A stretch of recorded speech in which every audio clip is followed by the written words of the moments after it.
Hello and welcome to the deepest dive on Chrono Cross. This is the best, most thorough discussion about the beloved JRPG on the internet. And this is MinnMax. We are a place about games, friends, and getting better. I'm Ben Hanson, and I'm ready to talk about Chrono Cross. I'm joined by Kyle Hilliard. Gribbledy-doo, Ben. And I'm joined by Juba. Hasta la biba! And I'm joined by Rebekah Valentine from IGN. There hasn't been a better catchphrase. Welcome, have everybody. anything. We'll get it eventually. Kid, there's one from Kid. Kid has a great one about kicking your arse to the moon. Yeah, I guess that kind of works. No? Okay, no takers on that. It's fine. Something enmity, something. What enmity? Enmity shows up a lot. Enmity. It's the phrase of the game. Somebody in the localization team's like, of course, enmity. I found the perfect word for this entire game. It's a great word Like because Job. Yes. my Job only learning circumvent in Arrested Development. It keeps trying to use circumvent. it's a great word because my only exposure to it prior to Chrono Cross was the Bible, the Christian Bible. Of course. Never heard it used in any other context. The Bible. That's the one I kept forgetting. Hello, everybody. This is a huge Game Club discussion about Chrono Cross. If you just found this video but not any of the others, first of all, what are you doing on the internet? You should find the correct video first, because this is part 3 out of a 4-part series. We're taking Chrono Cross, speaking of the Bible. The Chrono Cross. This is what we're doing, everybody. We're dividing it up into 4 parts for this huge community game club discussion. This is part 3. So for this discussion, we're covering everything in the game from what we have delicately called the big change up until what we're delicately calling another big change. It's that section of the game. So if you don't want anything spoiled, get the hell out of here. And you can get the hell in here if you enjoy this format, the whole Game Club format. You can help support it directly by going to patreon.com/MinnMax with 2 N's, because that is the place where you can unlock the podcast version of all of these discussions, including our other 18 deepest dives on games like Chrono Trigger. If you're watching this, you're probably interested in that. We did Final Fantasy VII Remake. We've done a ton of games. You unlock the podcast version of all of that in your favorite podcast app by going to patreon.com/MinnMax with 2 N's. Also, that's a place where you can submit a comment if you're playing along, and then we'll read it on the show. We still have one more discussion airing next week after this, so it's not too late to submit a comment about the ending of this game or everything about the game, and then we'll read it on the show. We'll look at it on Patreon, copy and paste it to this Google Doc. I will look at it in the Google Doc, and then those words will come out of our mouths directly to you. It's a fun loop. Yes, Joe, can you wrap your mind around it? Well, I just, I've been wondering about that for so long. I don't think you've ever clarified that exact process before. It's a real peek behind the curtain. And you know what? It's really genuinely heartening. I still see so many people, even in like the MinnMax Discord or on Twitter or in the YouTube comments, they're like, oh, they read my comment. My comment was on the show. So yeah, it's very easy, everybody, and you can help support the show directly. Patreon.com/MinnMax with 2 N's. We appreciate it. It's fun for us too. All right, here we go, everybody. First of all, look, I don't want to go down this rabbit hole, but Rebekah Valentine, you responded to a DM about this game, about scheduling for this Game Club discussion for the deepest dive at 5:45 a.m. in the morning. And I've never been more horrified in my life. The idea that you are checking Twitter DMs at 5:45. What are you doing? What's going on over there? At 5:45 in the morning, Ben, my alarm goes off. And I lay there in bed for 10 minutes. And in that 10 minutes, I do about 7 or 8 minutes of doom scrolling, which includes responding to Twitter DMs from you. And about 2 minutes solving the daily Wordle, give or take, depending on how hard it is. Okay. And then I get up and I throw on some workout clothes and some shoes, and I go out to the garage and I play about 30 minutes of Ring Fit Adventure. And then I come inside, make a smoothie, shower, and get ready and go to work. That's pretty good. I was getting ready to judge you for that doom scrolling right when you open your eyes, but you got me with the Ring Fit. I think I have to be down in the garage by 6 a.m. in order to make enough time for Ring Fit in order to catch my train. So I set my alarm for 5:45 because I know I'm going to doom scroll no matter what. So I have a little bit of time to do it, Smart. but not too much. Yeah. You know limited. what? You're on top of it. You're a super successful person. Discipline. That's how I survived work from home. My God. All right, everybody. We had a bunch of comments over there on Patreon. We like to play a game called Most Common Comment. For this chunk of Chrono Cross, what do you think was the most common comment? And by the way, I'll let you think. Kyle, was it confusing to you to just describe this chunk of the game as big change to big change? Or did you kind of know where it was going? I I consume media in such a way that I don't really try to predict things in general. Uh-huh. So when you said big change, I kind of felt like it's like, I'll probably know it when I see it. And then I messaged you guys when I was like, was this it? And you're like, no, you'll know it when you see it. And then when I got it, I was like, oh. Yeah. Okay. It's a long section. I can see multiple points where you would have hit and been like, are we really not done yet? Yeah. Feels like something changed here. Is this the big change? Well, yeah, you're like, oh, the Sky Dragon saved me, and I think something blew up. Is that the big change? Like, no. Yes, something blew up. I beat the guy wearing the bucket hat. Is that? I mean, that's a change, not the big change. Okay, all right, Kyle, hotshot. Most common comment. What do you think? Hey, look, it's Chrono, Luca, and Morrow. Interesting. I don't know if there's a single comment directly about that, but Joe, what do you got? What? Wow. All right.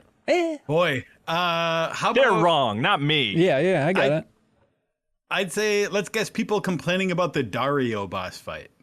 Interesting. Okay. Rebekah, what do you think? People either complaining about the Miguel boss fight or saying it was easier than they expected. Ooh. God, are we striking out here? I think we might be, because it's a general thing. Look, Kyle's in the vicinity, so maybe he's closest, but it's just generally people talking about... Wait, can I venture another guess? Yes, you can. Was it Surge nudity? Yeah. People were out of their minds about that Surge butt crack. They were losing I got a different cutscene. I did not see butt crack. There's a millimeter of butt crack. Did you see full dong or something, or what are you talking about?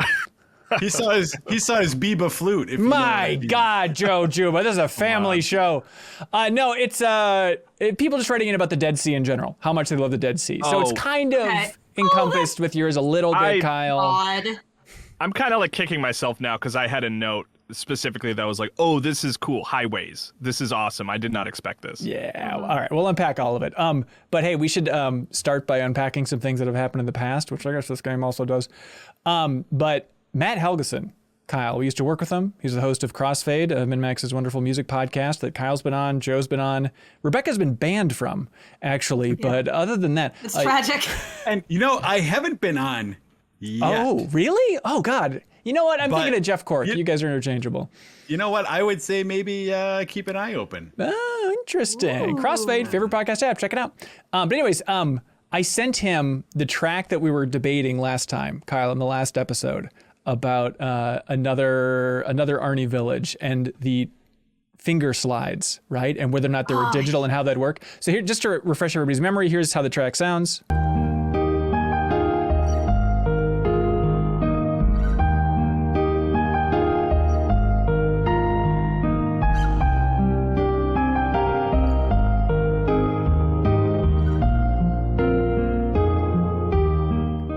So Matt Helgeson asking about the finger slides for a digital track. He says, wow, that is weird. I'm thinking they created 3 different sound effects on the slide, like a loud, medium, and quiet, and inserted them in the track ahead of the chord changes. I think there are 3 versions or volume levels, but there's no variation. Also, it's so high and noticeable in the mix, like they're calling attention to it. Normally, an engineer would try to hide, minimize as much as possible. Plus, a studio-level pro classical guitar player would have way better technique than that. But that's really amazing that they did that they went and inserted that digitally just to make it sound more au natural. So Kyle, you were wrong. These are digital. No, wait, hold on. Yeah, exactly. Now moving on to the next question. Well, you know what? I'm just going to accept what you're saying as fact because we don't have a recording of the conversation. Right. There's no way to go back and check who was right and wrong. That's right. You've never steered me wrong in my entire life. Thank you for acknowledging that. That's right. Rebekah, hey, this was a whole big chunk. What was your high level takeaway? What'd you think about this section of the game? Longer than I remembered. Yeah. Certain parts of it better than I remembered. Certain parts of it way more confusing than I remembered. Yes, I think this might be, I think, we've talked about it a little bit before, but it's a lot. I've been surprised how often I've had to Google just quick guides. Yes. IGN has a really handy guide. Shout out to the good folks at IGN, just for cruising along, going from section to section. To do with it. I understand, but still, it feels like you should. But yeah, there's been a lot of areas where it's like, where am I supposed to go? Am I missing some detail? Even just small things like after the dragons, it's like, oh, okay, I have to go back to the shaman in Goldove. Yes. And deliver or like actually use a key item. Like that's something where it's like, did I miss some prompt? I guess you just have to naturally think like, who cares the most about the dragons? I guess it's her. I think if you go, I think it kind of it feels like it anticipates you to visit everywhere at some point during this segment because you have never been to all of these places as Lynx before. And so it kind of expects you to check in everywhere. And Goldova is like a place that I think nothing else is happening at. And so it expects you to have just checked in at some point to have gotten that cutscene. Like, I depending on which world you're in, either, oh, you need this item or, oh, let me give you this item, like one of those two things. So, right. Yeah, that one. Gaia's Navel's another one. I had no idea how to get there. I couldn't. Yes, yeah, that was definitely confusing. And like this entire section, not that it was, I was drowning or in over my head in a big way, but there's definitely a lot of these spots that I'm jealous of the people who, there's some people playing along with us that are like, say they play this game every year and just have it down cold. I'm kind of jealous of them because I just get so lost in alliances and teams and sides, and that combined with, okay, how does the poor army relate to the Dragoons in this world right now versus another world? Like just trying to map all of that. Like, okay, whose side is Norris on? Okay, so Norris is on Lynx's side, and that's from poor. So Norris is technically from like Chrono Trigger world. It gets really messy in my stupid head, at least going through this game, trying to figure out exactly at any moment where everybody's alliances and allegiances are at. And in which world? I went to the Opposite Beach so many times because I knew what I had to do next, and I showed up to the spot and was like, nope, it's in the other world. There we go. Okay, so I have been, starts as seeming random, but I've been watching the new season of Better Call Saul, and I caught up with the previous one. Yeah. But Better Call Saul does a thing that a lot of different shows do, which is like, oh, when you're down in Mexico, you just give everything this like yellow tint. Right. Which, I understand that is maybe a ham-fisted way to portray an entire nation. But I think at least that's effective in conveying like, hey, this character is in this other location versus the one that you're familiar with, right? Right. Tying back to Chrono Cross now and to what Reb was saying there, I think that's one of the things about this game that I think I'm noticing on this playthrough more than ever that it kind of needs is stronger differentiation apart from just saying on the world map where you are. Like, am I in Which you have to turn on, right? You have to elect to turn that feature on. Right. Yeah. Well, I did not even know it was a feature till halfway through this segment when I opened that menu on accident and went, oh, that would be useful. Thank you. And there are other visual cues, right? Like, oh, Viper Manor is destroyed over there. Termina, looks more military, like on the world map. You can pick things up on the world map at least. But like, if you're walking around Goldove, what do you have to tell you that this is Goldove in Homeworld versus another world, right? There's no like, there aren't many anyway, like easy to pick on visual cues. At one point I had to be like, I went to go like try and find Orla, and it's like, oh, that's right. She's not in the bar in this version of Goldove. I have to go to the other one, So it's just like little. I think a little something like that would have helped would help a lot in terms of that disorientation. I think they tried with the music, and I definitely found myself a couple times specifically going and landing on the main island to listen to the overworld music to remind myself of which world I was in, because I know that distinction. I know the tropical jam is the home world and the more chill one is another world. And I appreciate that the tracks are different in every location, but I do not remember which one is which in 90% of the locations of this game. Like Arnie, I think I can probably pick out, but like Goldove, I don't know which track is which.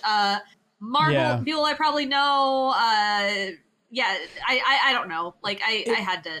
It's a little hard. Yeah, I'm totally with it. There's even stuff of just thinking like, okay, which world is the evil surgeon? Which boat do I have in this world? When do I have the boat that I like versus when do I have the little rinky-dink little military boat that you get around the world in, right? Like I can never remember which one's which, but you kind of get the idea. But Kyle, have you been swimming in guides, or how you doing over there? Yeah, definitely a lot of like not following a guide beat for beat. I really abhor. I don't like playing games that way. But a lot of just like, which island do I go to? Okay, I'll go there. Right. And then the big one that got really hung up on was it called Gaia's Navel? Yeah, Gaia's Navel. Yeah. Like that was the one where I was like, what? I have to do this? Why would anyone? Yeah. Why? So I'm definitely leaning on that for sure, and it's been helpful. Yeah. Did you guys, Joe? I know you had a guide early on. Rebekah and Hanson, did you guys play without guides the first time you played it? I think no. I'm sure I was looking at an old, walkthrough back in the day, not the official version, but just Maybe like a game FAQ or FAQ. something. Yeah, I'm sure I had that pulled off, and like it helped too because like when you're playing this game with all of your friends at the same time, it kind of has driven home again how much is so unique about this game in that sense of like it really helps to play this game with a community, both in terms of talking about comparing your experiences and different characters and I did this versus what did you do, and finding out how much deviation there is in this game, but then also just for the guide aspect, so back then I'm sure there's a lot of people being like, oh no, I found out you have to go to that area through this area and all that stuff. So a community helps here. I might have used a guide, but I don't really remember it specifically. I was also, the first time I played this, I was in college and it was my senior year and I had massive senioritis and was just taking a couple of like really easy classes to finish off my credits. So I had all this free time. And so I think I might have just had enough time to sort of investigate literally everything. It was like the last point in my life where I had that amount of free time. Right. Like there is a lot of value in that as a player of being like, I don't know where to go, and like just exploring everywhere and then finally finding the thread that you can pull to keep going. Yeah. But I mean, I think it's for people like once you're out of childhood, you're kind of like, I don't have time for this. It's not worth the effort of getting that really satisfying discovery, by playing 8 hours of just exploring. I just did that for like 120 hours in Elden Ring. I don't have time for it in Chrono Cross. Yes. Yeah. Well, right. I actually wanted to bring that up because I definitely applaud the experimentation of like trying something like that with this game, right? That kind of like unguided exploration.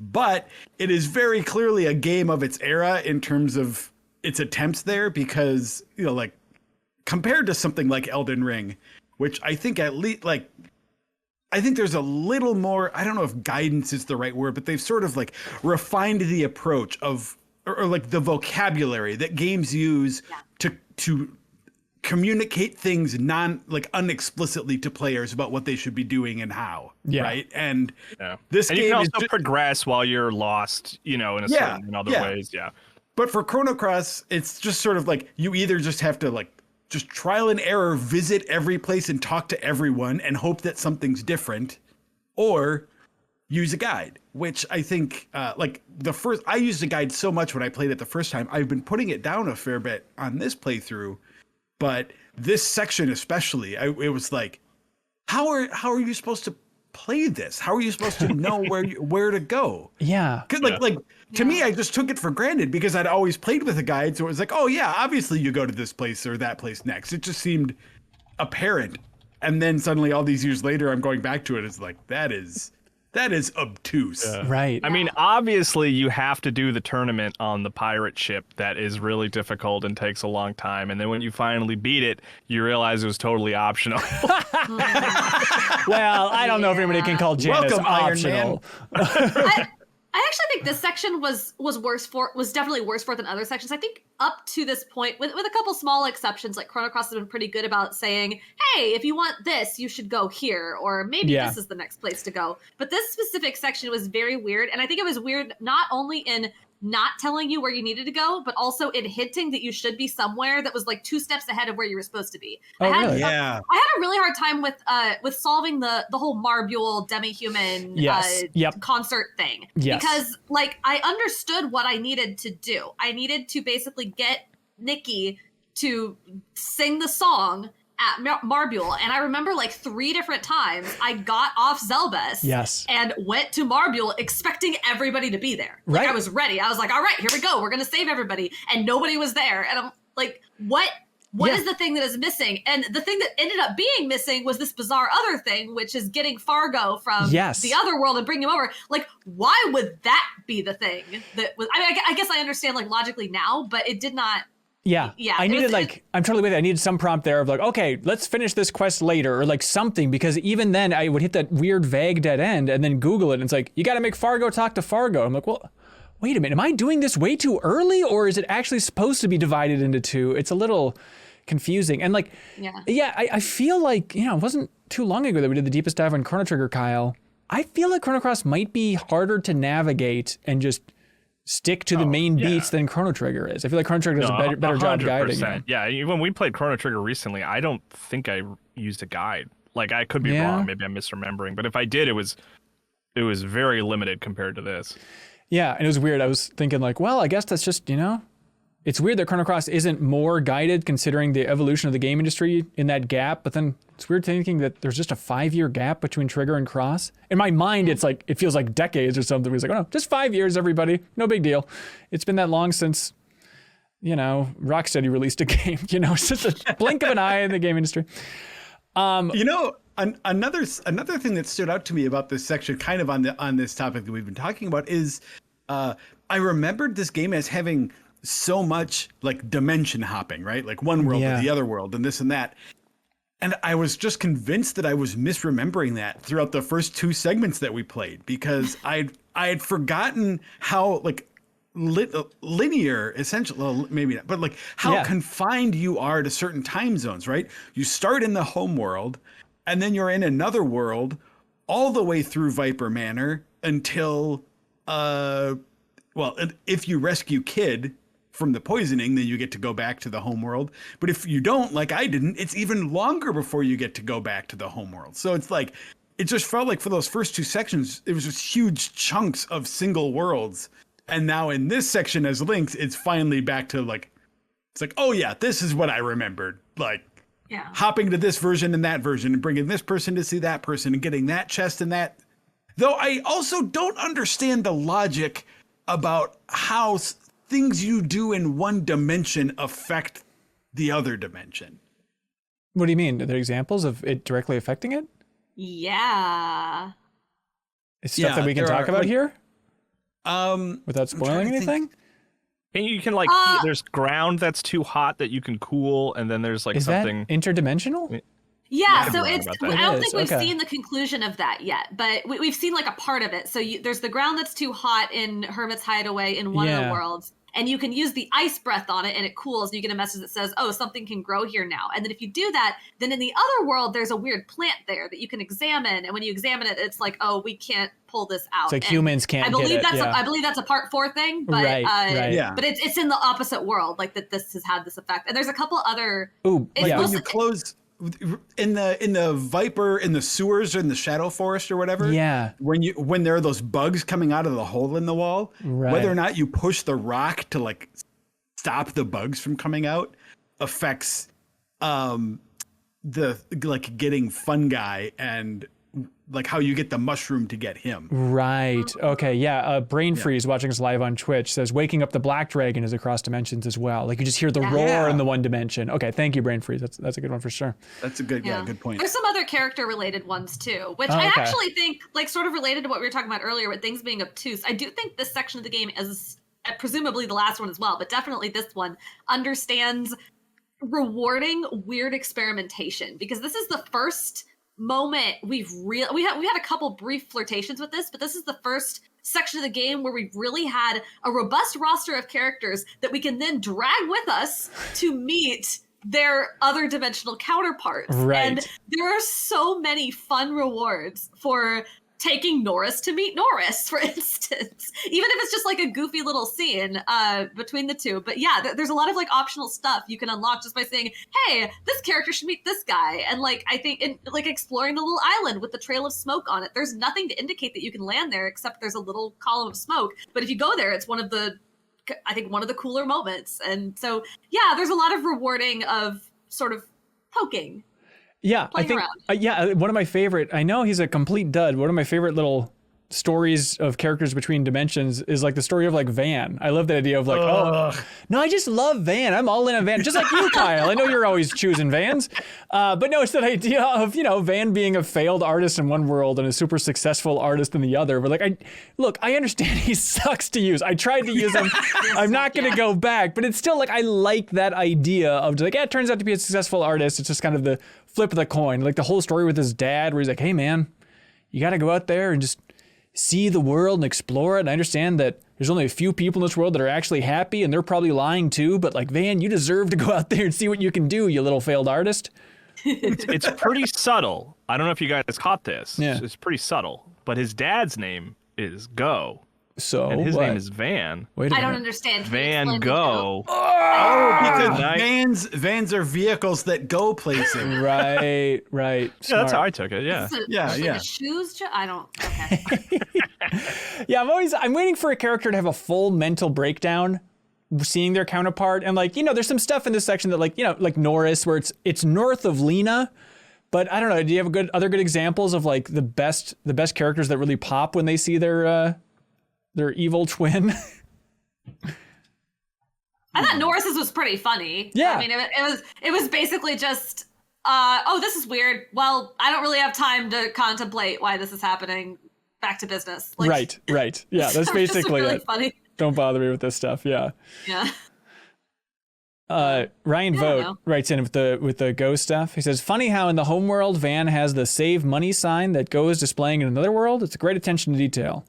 And he says, not so great attention to detail. Van's piggy bank can't hold 900 gold or even 400 gold because there's already 0 in there. Interesting. I don't quite get that. Rory Sublet says, hello, fellow divers. I'd like to write in for a missed joke opportunity in the game. Thank you. We appreciate missed joke opportunities. Oh, yes. Saying, when recruiting Van, the landlord says, good luck looking for the frozen flame, though I think you'll just get burned. She should have said freezer burned instead. Thank you. Thank you, Rory, for writing in with that. We appreciate it. Now the joke corrections are in the games. It's not even our discussion. No. It's- Correct the writing in Chrono Cross, please. My first question is freezer burn a thing in the universe of Chrono Cross? And my second question is, does it matter? Because we also have a line that references Broadway musicals, and we have signs that say Vegas outside of the casino. Right. And I don't think either Broadway or Vegas exist in this world. So There's also a very specific reference to the Offspring's Pretty Fly for a White Guy. I don't know if you guys caught that. Take it away, Kyle. Say, what is it? What is it, Kyle? There's a character that says, give it to me, baby. Uh-huh. I'm sorry. I don't think it says uh-huh. Could you do a more accurate read, please, Kyle? It's like, uh-huh. Thank you. Thank you for your gift. Nailed it. Yeah, Interata wrote it about that exact same thing. thank you for that. Yeah, Hey, Ben, yeah. can I chime in with a little bit of housekeeping? Yes, please. Because way back in the first episode of this Deepest Dive, I posed a question and Yeah. was like, hey, Yes. does anyone know what's going on with that weird cutscene in the opening movie? There's just this one little sliver that appears nowhere in the game. I've never seen it. What is that from? And weirdly, they actually like Square-Enix and Masato Kato issued a statement about this because someone else had asked them. Yeah, they're doing. So Yeah, Oh, they're that like wasn't you? I thought that was you. No, I didn't ask the question. No, but Oh, okay. someone on Twitter asked, and like Square Enix's people went out and got the answer for it somehow. love it. I have no idea how or why, but here's the official statement from the original director Masato Kato. The priority when creating that scene of Surge running with the Master Mune was to show Surge as brave and dynamic in the opening movie. It wasn't like we had that particular scene in the story and then deleted it later. It was more that this kind of scene wouldn't be out of place, or rather, this is him in his usual state. That's confusing. I like a sort of headcanon that I have, which is it's just another world. There could be many alternate realities and timelines out there, and maybe in one of them he did that. Yeah. Yeah. I'm Well, confused about them calling it a Master Mune. It's the swallow, right? Or is he holding something different in that? A different weapon, yeah. You know, he's got Yeah, he gets. Do you not have the Master Mune yet? No, I don't. Yeah, it's a particular version of the Swallow. Oh, and that's what he's holding in that cutscene? He's holding that version of it in the cutscene. Oh, wow. Okay. Well, they know more than I do. Though I don't know if you're supposed to call it the Master Mune now. I guess you are. Yeah, legally you're required to. Yeah. So, by the way, real quick before I forget, on the van front, we're talking about him confronting other people. I forgot that they're like talking on the balcony, van on van. It's pretty cool. And he has this moment where he's like, "Oh," he goes, "Is this my doppelganger? Am I gonna die and go up to heaven now?" And I was wondering, is that some weird thing, or is that specifically a Chrono Trigger reference with like the hot swap of the body for saving Chrono and stuff? Or is that just some other concept about if you see your doppelganger, then you'll go up to heaven? I didn't catch that, but that's actually, I think, an insightful reading of that. Maybe that might be a Chrono Trigger reference. Yes! I impressed Rebekah with Chrono Trigger! I've done it! The impossible has happened! Rob Bridge writes in and says, I love how existential this game continues to get. Whether it's the opening from Sprig at the end of last week's discussion, to Harley's intro in the temporal vortex, to Miguel's Dead Sea dialogue, it felt like the themes of identity and choice have been worked from the beginning in a cascading way, which is a testament to how good all the writing is in this game. I really am appreciating all the risks the team took, even if not all of them land well. Yeah, I love that weird psychedelic section at the beginning of this, where it's just Harley walking on the walls, especially when she's like, where he's like, I'm not Lynx, I'm Surge. She's like, really? What is Surge? Really? What is Lynx? She's like, you look like this, you are that. And then she like turns into Surge, and I wrote down her dialogue here. Where is it? Yeah, where she's like, I wonder if you were ever really Surge. I wonder if you were ever really a Surge. Furthermore, what's this Surge? A figure, a shape, a spirit, a soul. Where was this Surge? It's really beautiful stuff. You should try out for the chef in a Disney movie. Thank you so much, man. Thank you. But then I love it. Yeah, she also says, like, if you tried, and this is accentless, of course, for this line, they make a note of it. But yeah, if you try to go against reality, reality will surely crush you. Reality will kill you. And I love it, just her saying, just get used to it. You're Lynx. Shut up. People are going to perceive you that way. It's done. I just think it's so cool.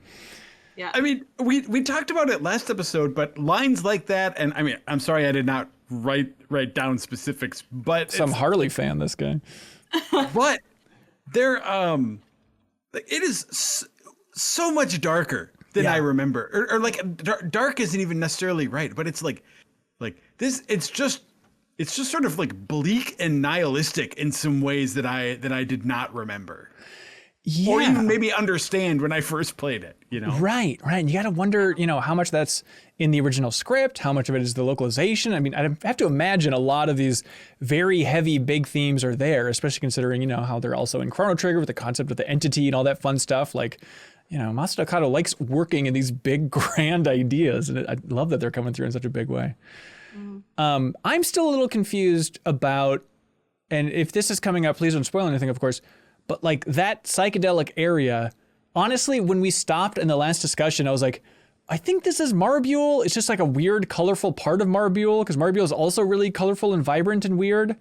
But it is just, Kyle, do you understand what's going on there? Where it's like there's another alternate dimension where this crazy art world exists that's all psychedelic and trippy and MC Escher-esque, and then that's just another area you can go into in the Hydra Marshes? I just thought it was like... what is it? The Indiana Jones and the Crystal Skull, right? The space between spaces. It's just like this, like other, like it's not really a place. It's just this, like, this place where you can travel between worlds. Is kind of how I read it. And then the fact that it's so Escher-esque, which like I wrote down too, is like the way that you like move between, Monument Valley style, like tiers and stuff like that. Like it just makes it feel like a magical place that doesn't really exist. It's just kind of like a place you have to get through to get back to reality, kind of like. Yeah, that's kind of how I took it. Yeah. The name of that area is the temporal vortex. Right. So it's like it's a non-space as far as I'm concerned. Yeah, I sort of read that whole. It is a weird segment that's never fully explained, but I definitely read it as like, so Surge has just gone through this weird trauma where he has learned that he died in one world and was saved mysteriously in the other one, but his death was the thing that created the split in the first place, so he's not really supposed to exist. And so he is then been taken out of his body and forced into another body that is not his. And now there's this other guy inhabiting his old body. And so he like now doubly is not supposed to exist. And then he's been like flung into this space between the two realities that he's created because he's like this non-entity, like Surge. And I mean, that's kind of what Harl's line of questioning is. Like, really do you exist? Because I'm pretty sure all accounts are saying that you're not supposed to, and we're going to have to reckon with that. so that's kind of where it's at. I mean, it's just sort of one of those like weird space timey-wimey things, right? Yeah. But I mean, then there's actually Sprig, a physical being who also lives in this space and is trapped there. Do you think when she went in there, she was like a beautiful young woman, and then she's just been turning into this, as the description reads it, a lovable old lady, or she's just decayed to nothing? I love that. I kind of like it. I like that. I mean, I don't know if she ever gets an explanation for why she's in there, but Yeah. I kind of like the idea that she doesn't, that there is just this space that it's not just for you. It's a weird space for entities that don't have a place in the world, and you can sort of fill in the blanks. What happened to Sprig? We don't know, but for whatever reason, she got thrown in here. Oh, I'm waiting for that fan fiction, yeah. And I love that when she gets back out, then she's like, oh, real air, real water, I've done it, finally. Reality. Like, it's so fun to see a character, like, just thriving on the basic idea of reality. Yeah. I don't know if this is meant to be a sort of like weird, like dissonant moment there, but she's so thrilled to be back in reality, and she's in the freaking Hydra March. Like, just this poisonous, stinking swamp. And she's like, yeah. She's grabbing the water, slurping it up. No, Sprig, you fool. I forgot so much about Sprig. I forgot about the whole doppelganger thing. I was like, what's with her elements? Why is she so weird for the layout here? It's like, oh, that's right. Yeah. Kyle, did you use Sprig at all? Did you use her doppelganger ability? No, I didn't. And yet you finished the Coliseum. Yeah, well, I cheated at the Coliseum. I used the right trigger. No, you monster. Yeah. Oh. It So counts. You guys, it counts. It You counts. You can get more monsters in the Coliseum through Sprig's doppelganger ability. It does other things too, but that's how you get a bigger roster to work with. And it really was very much like that. Yeah, that tournament was like, this seems ridiculously hard, and it seemed like I was doing something wrong. It's like, I guess I just have to pick the right ones and know what's going to happen and fail a couple of times. But funny, yeah. I like Janice, so I started to do that tournament, and then I looked it up, and everyone's like, come back later when you got more forms for the Sprig doppelganger, essentially. I mean, like I said, I kind of cheated. I wholesale cheated my way through it, and 100%. I've been using Janice because I do like her. I think she's cool. Although her weapon can't be changed. She just has a carrot that's like a permanent. Now, Kyle, what do you like about Janice? Count the ways. She's a drummer, man. She's a rabbit. She's cool. She's a drummer? I forgot about that. Yeah. That seems cool. That seems all right. William Hiddle writes in, and they note, I've noticed a number of dialogue and other changes from the original game. Sprig's accent filter isn't as bad as it was, particularly the line at the Opasa Beach about visiting Surge's mother, which was originally written as Mover. Janice's quote-unquote build in the status description screen was written as plumpish on the PlayStation, which I remember thinking was amusing since most game women are over-sexualized, but when I checked it on Switch, it now says voluptuous, which sure they say. So why have they changed that? So are those extra characters, that longer word? Is that why the frame rate is so terrible? I think that's probably it. Yeah, that must there's no be doubt it. about That's it. it. Yeah. All right. Also, they say Miguel in the Dead Sea was missing an entire dialogue box in the remaster as well. When he says, either way, it is all part of the grand game of the gods and goddesses. The goddesses part was dropped in the remake. I wonder if it was an extra line snuck in there by someone on the original team. Weird. Yeah, see, small little changes throughout the game. It just seems completely unnecessary, but sure. It's weird stuff. Joe, what are you thinking of?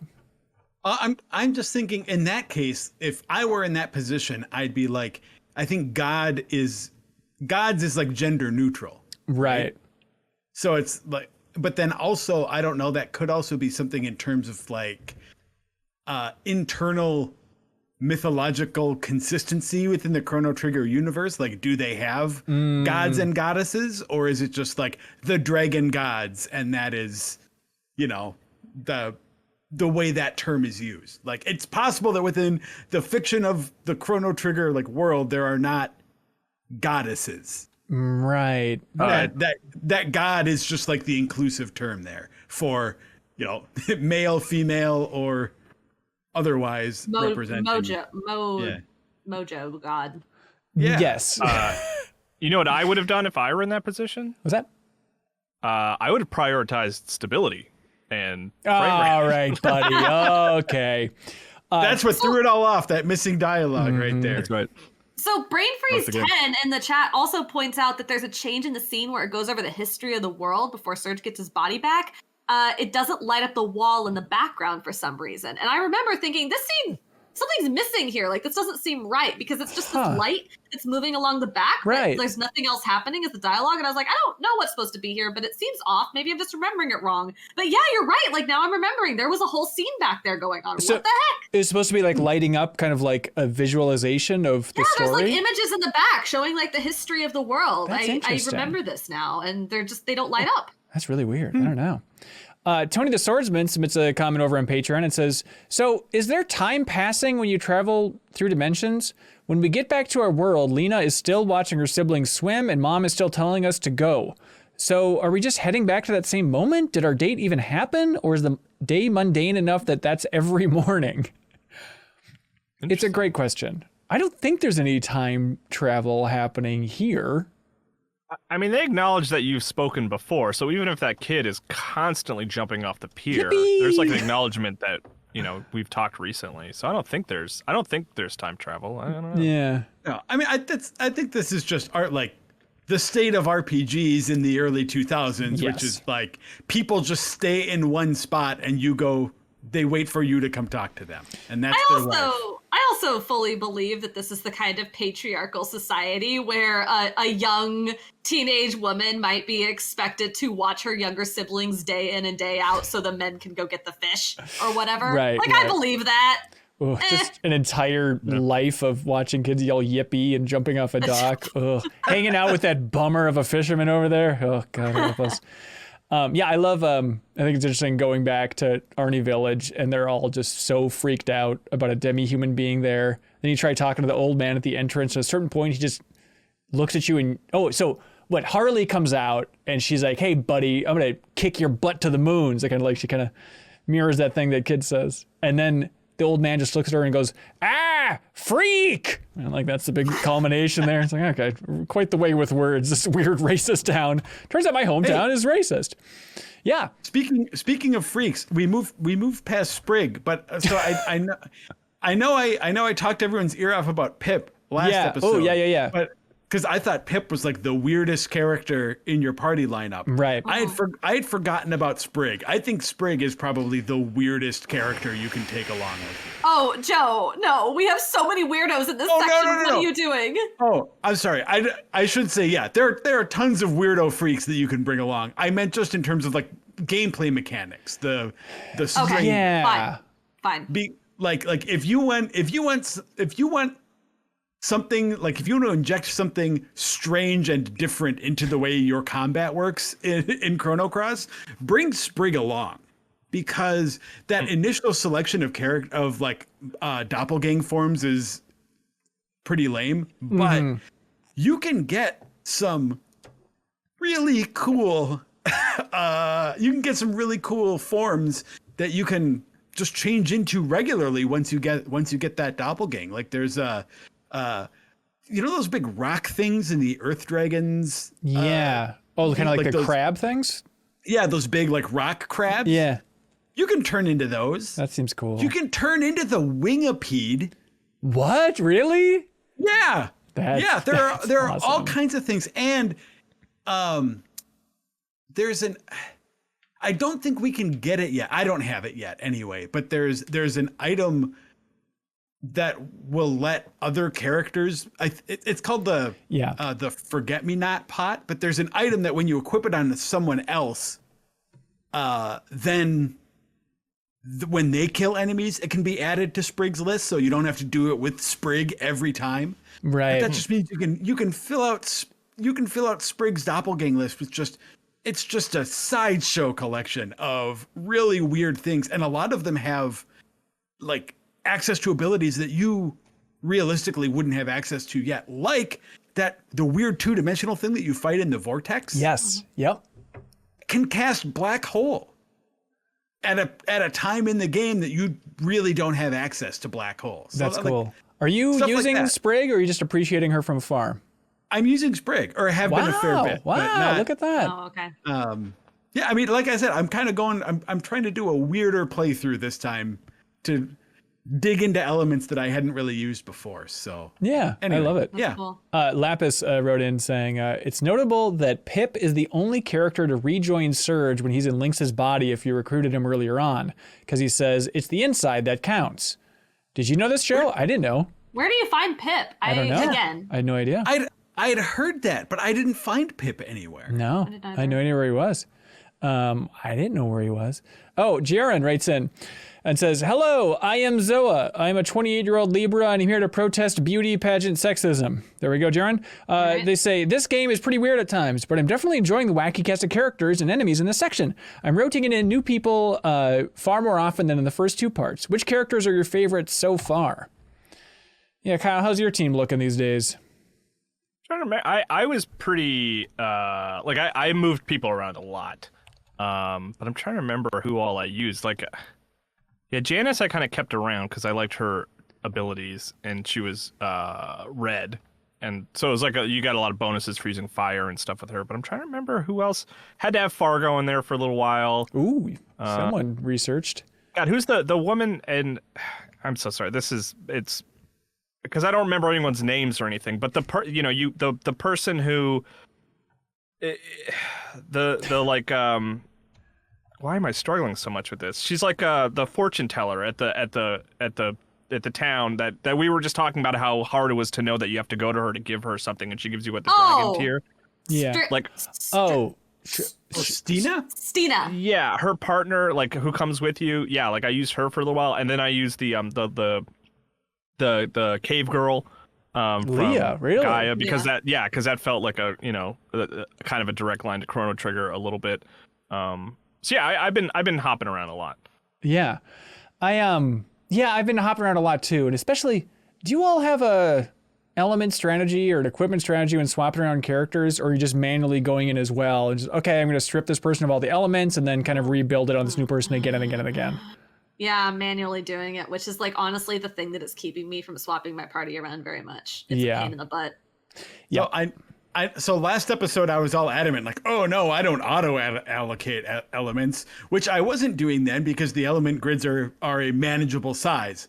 They swell to an unmanageable size in this section of the game, to the point where it's I basically would just start auto allocating, because really I wouldn't often be using a character for too long when I'm switching them out. It's something okay, I've got this boss, I need to use a red character, so I'm just going to bring Zappa in for a minute. So then auto allocates fine, and then I remove it all and put my regular crew back in or something. Yeah. But yeah, I just always have to go in and get the stupid tablets and capsules and crap out of there. Get out of here! Why aren't you putting revive? Why are you putting 2 revives on one person? You stupid AI. They're really putting, what is it, magnify? Yeah. Or it's at the highest possible levels. It's I don't need to be casting magnify +2 right now, game. Just let's put a holy light up there instead. How about? Right. Yeah. Twitch is always it's a lot of auto allocating and then going in at the last levels and being all right, let's get meteor shower in here. This is really important. right. Yeah. Twitch is always really good at sharing combat tips and stuff when I'm streaming it, and maybe we talked about it last time, but it's so helpful to know that okay, yeah, Eagle Eye +3 is pointless. Put it at Eagle Eye -3 at slot 1. It'll do the exact same thing, and it's still just as helpful as always. Just keep hitting that. Yeah. Actually, Tactical Dreamer wrote in about that, saying, someone in the last episode said they don't use any status buffs or debuffs in RPGs, but you absolutely should in this game. Considering how little damage any attack in those low-level slots will do at this point in the game, you'd be better off with debuffs and buffs there, because the negative numbers don't affect that. So just go all in on that stuff. Let's see. There was a good question. Oh yeah, so I kind of abandoned my freak strategy. I've abandoned my freaks. Excited for this section. I've abandoned my freaks. Funguy, muscular mushroom man. I used them. I used them all. I dabbled a little bit, but I had never really. I know. Well, look here. I still have a whole section of the game to redeem myself on the freak strategies. Just for this chunk. You won't. I started just trying some good old fashioned hunks. And I got Norris and Karsh, and I was like, wait a minute, I'm doing well in combat now, which hasn't happened before. And I think that those two characters kind of won me over. And eventually I shook it up. And, I got mermaids in there, and I tried to get a little more experimental. And I'm excited to get experimental in the next section. But in this section, I really, like Norris in particular, really wowed me. I think he's a lot cooler than I ever gave him credit for. He is quite cool. He has a gun, which is very exciting in a game like this. I use I'm trying, not succeeding thus far, to shake it up from my normal playthrough, which like normally I did Surge, Kid, and Guile, and then I did that again. So good job me. But this time, normally I would do Lynx, Harl, and Norris, which I'm aware is like not a strategic strategy because Harl and Lynx are both black and so that's like foolish, but it felt plot meaningful to me. This time I do like Norris. This time I did not do that. I did Lynx, how do you say her name? Irene's the mermaid. Irene's? I don't know. Oh yeah, I used her. I used Irene's a lot also, yeah. I love her. She's really good. Cool. And Starkey, little alien friend with a little pew pew gun. Real cute. Love him. Beloved. That I think was the second most common comment was love for Starkey. Love Starkey. Really? Yeah, Ronnie. Oh, we love Starkey. Starkey is great because he comes, like, you see him. Kyle, have you seen Starkey? I'm about to via Google. Oh, sure. So he's a little alien man, and he's you don't great. have Starkey? Oh, Kyle, what is your life? Doesn't he have to get Starkey to finish the game? This is like Is he mandatory? Olimar's alien cousin or something. Yeah. Well, he's great. So he's a little alien man, and you meet him on Skydragon Isle, and everybody's like, yeah, there's like this giant thing. I don't know. It's like a monster. We don't know. And he's like running around, and you run up to the island, and Starkey kind of runs by, and then he goes into the trees, and then he comes out, and he's a giant. Yeah. And he's enormous. And to beat him, you have to like have an item with you in order to get him to appear that you get elsewhere. Okay, I was about to say, this sounds made up. Yeah. You get it from the El Nido Triangle. It's whatever. Okay.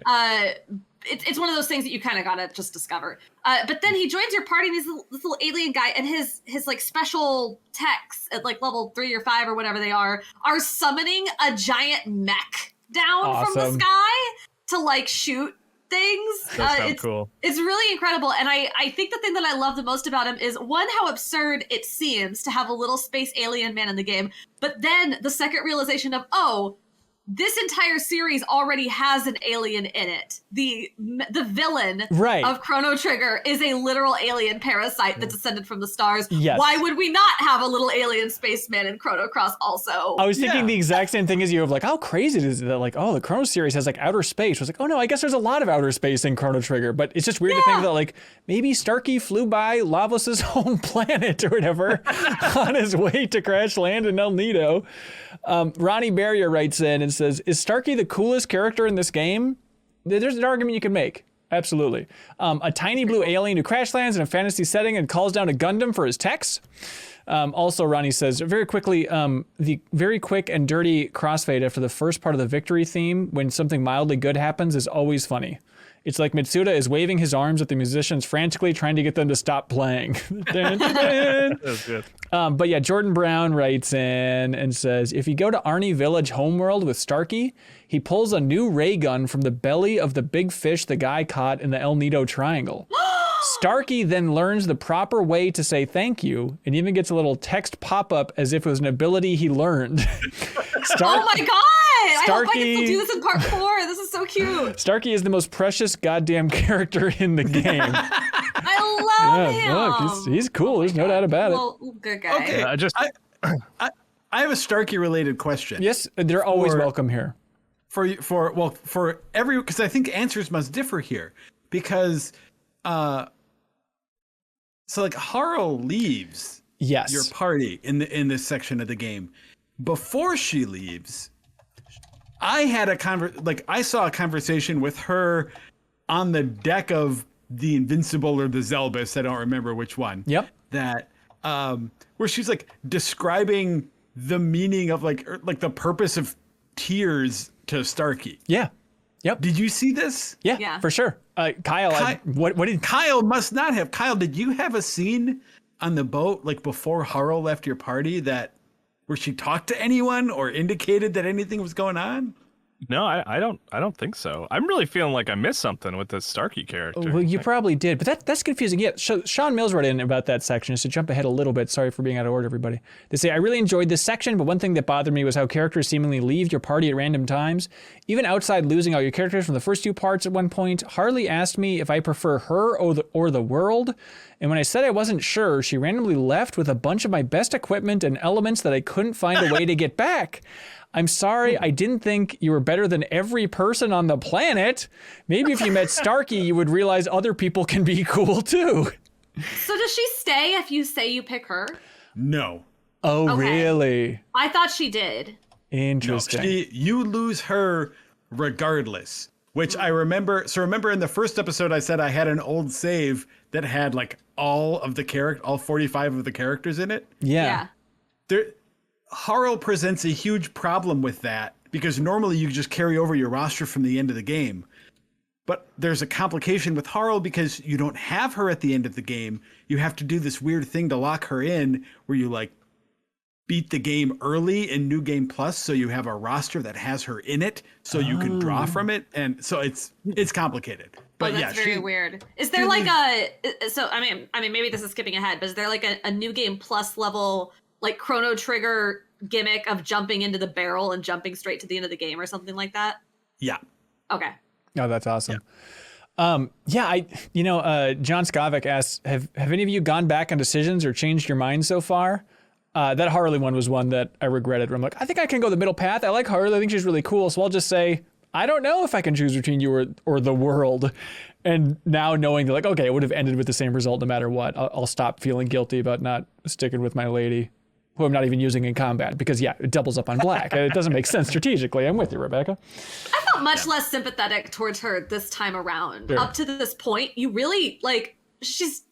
Who is she? Like, she's just this weird woman who shows up mysteriously and seems to be on Lynx's side at first and like flirts with you. And then when you become Lynx, she's like, well, you're Lynx. I'm traveling with you now. And says like some cryptic things, but like never gives you any information that actually seems like it might help you figure out what's going on in your life. And so I got up to this point. I used to think she was very cool, and I still think she's pretty cool, but I'm feeling less sympathetic towards her now. I'm like, you have weird ulterior motives. I feel like you're manipulating me. I want Kid back, thank you. Yeah, I like her. I like that she's all flirty and fun. And yeah, she's a little cryptic in that scene with Starkey where she's like, I can't exactly say what's going on here, but she says, every problem has a solution, I hope. So Kyle, do you remember that choice with Harley where she's like, where she says, me or the world, baby?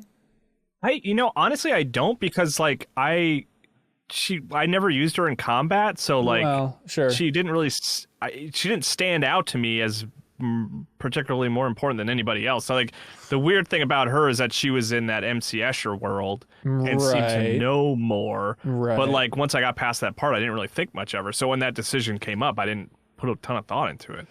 Huh. Okay. Yeah. I'm curious how that works. See, I used her a lot. Really? I really like her. I like her attitude. I think part of it's just like, she seems to think you're cool and that everyone else sucks. And I kind of like that she's telling people to shut up and grow up and get out of here and calling them idiots all the time. It's like, I don't know. I kind of like her. You can relate. Yeah, exactly. No, I like the sort of heel persona that she has going on there, right? Yeah. I can see this headcanon of her getting increasingly exasperated with Surge and Lynx inviting this, again, endless parade of weirdos to join you on your quest who, like, have no investment. Because I think, like, half the people in part two, in this part with Lynx join you because you say something to the effect of, oh, yeah, I think we're going after the Frozen Flame. And they're like, that could bring me money, wealth, power, or infinite youth. Sure, I'll come with. And I could just see her just getting gradually more like, why do we need these guys? Yeah, we can't afford to feed all these people, Surge. Also, it's like, it's amazing. It turns out that Surge maybe was bad at recruiting people, because the second you're Lynx, everyone's like, I'll come with you. What do I gotta do? Bring me. It's like, this game has the highest ratio, maybe in all media, of just an adult saying, take me with you. That's basically this entire section of the game. It gets comical when that musical sting comes in. It's like, all right, well, okay, sure, yep. Yeah, okay, there's certain moments that just like, it's so funny. Like the one that killed me is when Viper's fighting Fargo on the ship. Then they're both just like, oh, what's that? I guess we'll finish this later. All right, we're both with you, Link. Just like bam, bam, bam, bam, bam, bam. It's like, okay, it's just absurd at times. Yeah, there's like 5 or 6 in a row during that segment. Yeah. In that second, you get all 3 of the Dragoons joining you. Fargo joins you. Riddle joins you, and Viper joins you, and it's just like I'm a 17-year-old boy in a cat body. Yeah. It is absolutely absurd. Charlie Hunter says, it's really fun to track down and recruit all the characters in this game, but for me, they all just go in the menu, never to be seen again. Well, of course that's true, Charlie, but come on. Last week you all referenced that it works for Pokemon, but Pokemon has the benefit of 6 party slots. Here we've got 3, and 1 is always taken by Surge and Lynx, and I'm compelled by story reasons to use a few others. The Freak Squad never has a chance. I wish there were either more party slots or half the characters were just summons instead. I get the more party Summons slots. is an interesting idea. I think that's kind of a cool idea. I mean, I think what they're going for, and it's, I think as RPG fans, we are really driven to like have our squad, right? Yeah. I think that we like having 8 characters to choose from, 3 or 4 of which we really like, you know? Mm-hmm.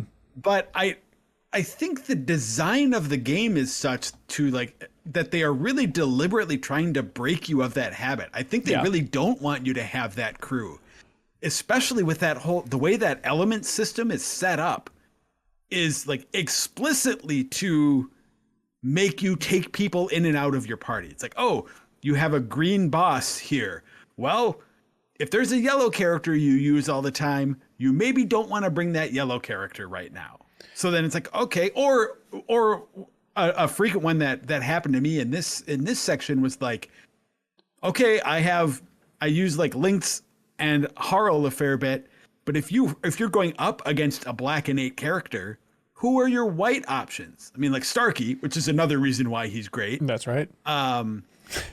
Stina? Riddle?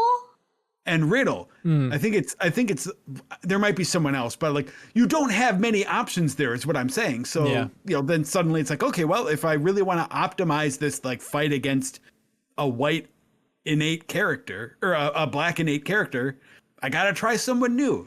Right. And I like the way the game like really tries to encourage you to do that, even though I fight against it every step of the way and try and keep a consistent squad. I mean, not to mention, this entire section has just stripped you of all your party members. It's like, all right, build a new team, forget your favorite friends, and this is going to be 15 hours of making new friends. You're in a whole new school, everybody. Sit at a new table. Here we go. I'm not missing something in like where like you can swap out characters more easily than just at save points, right? That's the only place you can swap them, right? Wah, wah. Okay, all right. Wait, Kyle, can you do it anytime? Kyle, no, Kyle, go to the overworld and open up your key item menu, and you got a wonderful little device in there called a teleporter that you can use for the overworld. Well, I thought it's usually grayed out unless you're at a save point, but in the overworld, just the overworld. You can do it on the overworld also, But you're right, Kyle. You can't do it like mid-dungeon or anything. No. Right. You're in the middle of a dungeon. I would be a lot more excited about the sort of elements and stuff if like, because I like that you can run from any fight, like that's nice, but like the fact that it's like if I wanted, it's like if I run into a character that's like, oh, I'm ill-equipped to take on this boss or whatever, like it's not that easy to like. I guess I could leave and go to the overworld, or leave and go find a save point and then swap characters. I wish I could do it like mid-fight. Right. You know? I hear you. Yeah. I think I know what it needs is something like a Final Fantasy X system where you have characters on the bench, right? So you have that's exactly what I was about to say. Yes. Your 3 characters that are currently engaged in combat, and then let's say you have a backup crew of 3 or 4 that you can swap in as needed, and then have all your freaks in the box back on the ship or whatever. But I would also like, I think that would work. I think in tandem with that, some sort of like loadout system, which I know was like not a thing at the time Chrono Cross came out. But like I like having a save like of the equipment that I have on Starkey, for instance, and then I can I can save that loadout, take it all off, give elements to someone else, And then when I pull Starkey back in, have an option to pull those elements immediately and just set them and have that just be. Yep. That would be great. It's what, Or at least like a materia swap in Final Fantasy VII. yes, right? Yeah. it's exactly what 7 Remake needs as well. Kind of like, okay, save this materia swap. By the way, Neezy's correctly remembering in the Twitch live chat, they say, didn't someone go to the end of time to swap party members in Chrono Trigger during that deepest dive? Yeah, that was me. I blew it. I thought you could only swap characters in the end of time. So every time I'd go back there, it's a stupid way to go. I forgot. I don't know if this counts as Freak Team, but it's Fun Team, where by the end of this, after the dragons, I was like, okay, I'm over this difficulty spike, and now I'm going to go in for a funky team. And so I got Marcy and Leah. Just like the 2 short women in the crew. And I like it. Like Marcy, I think, is awesome. And so I don't know if I'll stick with them, but I haven't fully abandoned my, unconventional roots. I feel like it's a cool choice. Yeah. Yeah, thanks, man. You know how I was talking about how I liked Zoa so much before? Yeah. So when I got him again, I was all excited to use him, and Zoa kind of sucks. No. He is slow. Oh, yeah. Like whereas other characters sort of regain stamina like let's say in 1.0 blocks, he gains them in 0.8 blocks. So it's just like he's just too slow. I kicked him. I was all excited to get him again. Yeah. And then I kicked him out. The reason I used Guile's to like the him, same way, yeah. Yeah. Yeah, Guile's the same way. I used to like Zoa because he and Karsh have a double tech that I would use a lot. But that's just I do like that setup of like, hey, it's Karsh and Zoa, choose who you want, and then like within a couple hours, like, here, just have the other one. Like, it's so rare in this game just to be like, make it feel like a big choice. And it turns out no, just have them both. I have organically discovered exactly 0 double techs. Yeah. I know they exist. I've heard of them. I have found none. Yeah. That's fine. Well, you got to be careful with them because you might knock your teacher's coffee out of That's their right. hand, You might hurt your teachers, so I don't recommend using them. Yeah. That's right. I like that. am I too, this is so arrogant. Am I too good at this game? Yeah, I you am are. having no combat problems. I died once in part 1 because I was a fool. But other than that, no, I'm not like trying to swap loadouts. I haven't dealt with any trap elements. I have probably a deeply unoptimized grid of elements where I'm mostly just putting powerful things wherever. I think I've got like Eagle Eye on there somewhere and some healing spells spread out. But like I'm just going through and 1, 2, 3 magic, 1, 2, 3 magic, everything, and it's all just falling over. I am a kind of with you. I went through a whole journey for this section where the middle chunk of this, I was struggling. I mean, like, I died on Miguel. I died from the big kind of robot guy on the highway as well. Like, that stretch there, I was starting to get. About him. Well, we'll get to it. But I was very scared about the difficulty here because in my mind it was like, oh, those dragons are tough. I know it's a big thing. I know it's going to be a real tough thing. And like that stretch there, when I was getting game overs in every fight, every boss fight, I was like, this is going to slaughter me. That's why I really was leaning into just having the dream team. Like, I just need somebody that can hit. But then I went up against the dragons. Those dragons were freaking chumps. Like, that was so much easier than I remembered. I remember beating my head against the wall against those guys. And I was like, oh, it was a cakewalk for all of them. Dragons are chumps. Dragons are chumps. You're a little baby if you had trouble with the dragons, especially if your name is Kyle. How'd you know I had trouble with the dragons? I didn't even say anything. Did you have trouble with the dragons? Yeah, I did. I died a fair bit, but I'm still having a good time. Okay, oh good. Joe, are you kicking ass too? Yeah, I'm doing pretty well. I really liked the so I think Miguel got me, but part of that is because like I just like that fight so much that I was kind of not really going all out. Huh. Because there's just something, I don't know. Well, we're all out of order here. I know. But Well, we can take it back. We can walk through it if you want. We'll talk about Miguel. okay, well, you want to come back to Miguel later? Let's do it. A lot of people were in about Miguel. There's a lot to unpack here, believe it or not, everybody.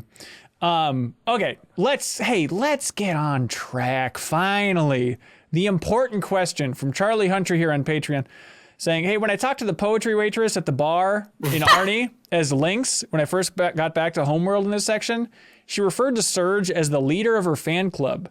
Because I listened to her poem one time? Come on, says Charlie. Nope, sorry. Look, when no one has ever listened to my poems before, the person who listens to it exactly one time That's is right. by default the leader of the fan club. You are the fan club, Surge. Hero writes in and says, something I really enjoyed was talking to the painter in Termina that just showed us character portraits before and now. Character portraits before, and now they have a line warning us about the evil Surge and showing us a new portrait for Surge, even though we haven't seen what he looks like yet in the crazy outfit. It's worse. Is it like the full dumb Surge with a skull hat thing that she shows you? The new version of this art is worse. Oh, than the really? old version of this art. Yeah, it's not good. Because it's like Vampire Fangy or whatever? No, this is a different one. It's just, I don't know. It's less menacing. It's not scary. The old version of this portrait is scary. Huh. Yeah. I think there are a couple other character portraits, specifically the ones that stood out were Sneff and Funguy for me, that look way worse than they used to. Sneff is rough. Tough character to draw in general, I feel like. But there's some, honestly, I thought Sprig, I was like, I think that portrait looks great. Like there's some, I think that they've kind of stepped up in a certain way. Yeah, I don't think the art as a whole is a step down, but I think there are a few individual elements there that are like, and I feel like it's more than just my nostalgic connection to them. I feel like there's just like something looks off about them. Right. I just looked up Funguy because I don't remember what the old art looked like, and I thought, the new art's not that bad. Oh no, the older art is much more disturbing. We should go back to that. He kind of has weird dimples or something in the old art that is. Yeah. It looks like the mushroom texture is like neck muscles. Very upsetting. Kyle, I see you Googling. Are you Googling Funguy by chance?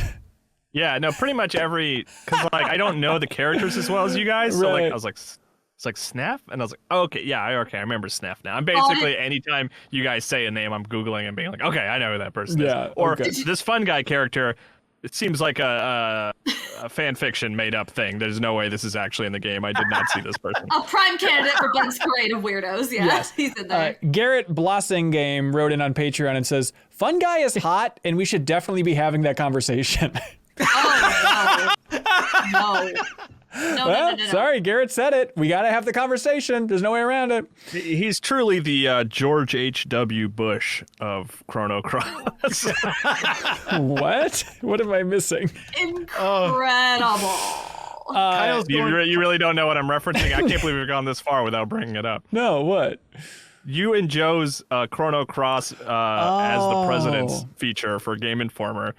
I deliberately didn't bring it up until, in the first two episodes because it spoils a bunch of the recruitable characters. Yes. I knew exactly what you were talking about because on the first night I was sitting down to play this game for Deepest Dive, Imran insisted on informing me that this feature existed. it's some of Joe's best work. It is wonderful. Yeah. It's really funny. I know people want to keep politics out of games, but Joe just couldn't help himself. Yeah, years ago back at Game Informer, Joe wrote a whole feature comparing the 45 characters of Chrono Cross and matching them up to the correct president throughout American history. And I have to say it poisoned my mind in a lot of weird ways because like already it's like I see characters now as I'm replaying Chrono Trigger and I'm actually associating with them with those presidents like Starkey. I'm like, oh, Dwight Eisenhower. Stupid. I've opened up this article just now, and literally number one, George Washington is kid. Like, okay, yeah, it checks out, right? No, none of this checks out. None of this is comparable. Spunk. Hey, don't disparage the list until you read the completely well thought out. That's right. Explanations. Considered. Specifically, one that I still remember is how I said, Karsh and Chester A. Arthur are the same because they're both innate green. John Quincy Adams does look a lot like General Viper. You are that's actually really they look exactly the same. That's kind of upsetting. Oh God. The same guy. I am so thankful you wrote that, Joe, because I feel like nothing's worse than being pitch an idea from somebody else. It's like, you frickin' do that. You do the work. But like, just sidling up to your desk and be like, hey, Joe, you know what I just realized? There are 45 characters in Chrono Cross, and there are currently 45 presidents. And you're like, I'm on it. It's like, oh, thank God. Thank God I talked to the right person and pitched it the right way, apparently. Oh my God. I'm sorry. I swear I will not read this entire list to you. You can. James Buchanan, Draggy. Did you know that James Buchanan was the only president who was a lifelong bachelor? It's true. Did you know that Draggy is the last surviving dragon, which means he will never find a mate, dooming him to a life of bachelorhood until he dies alone? Also true. Also Joe! true. It checks out. Also, I'm closing this. Well, okay. Don't. Yeah. I do want to give full credit to. I mean, like you mentioned, it was Ben's idea. Sure, please. I wrote the feature. It was Ben's idea. He did the hard work. Ben! No. Also, very funny. Tom Rickard wrote into Patreon. I don't even know if he's familiar with this. He just wrote in unprompted and said, "Funguy for president and Starkey for vice president."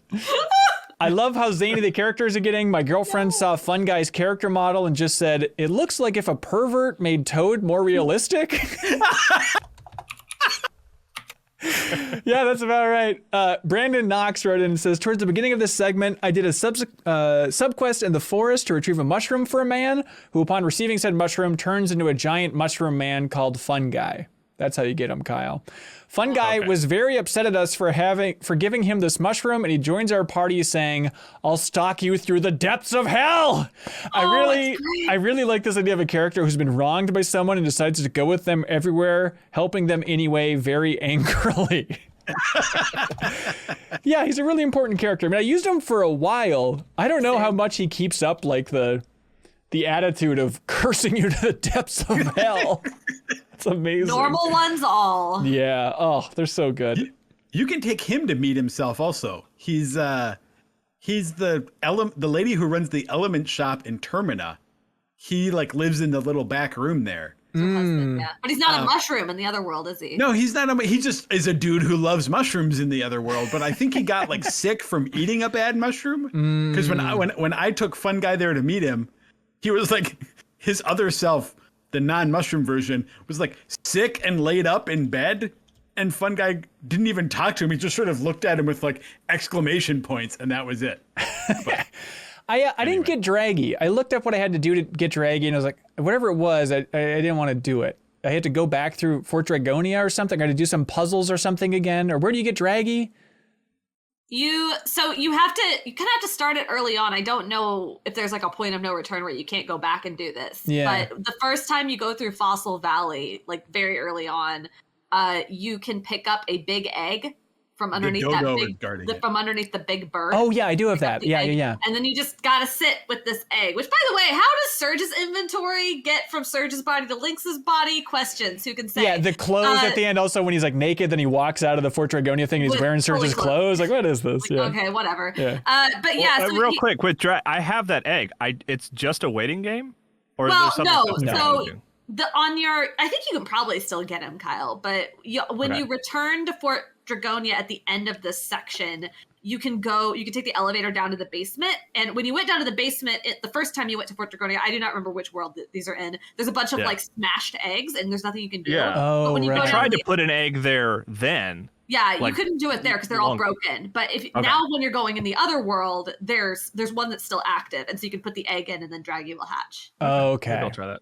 So, and his thing is very sad because he's like, oh no, my brothers and sisters, they're all gone. Will you help me find them? Okay. Wait, so it's the plot of Raya and the Last Dragon? Last Draggy was the code name for the film. Oh, okay, sorry. Procyon number 6. Does anybody like Draggy? Is anybody using Draggy? No. Okay.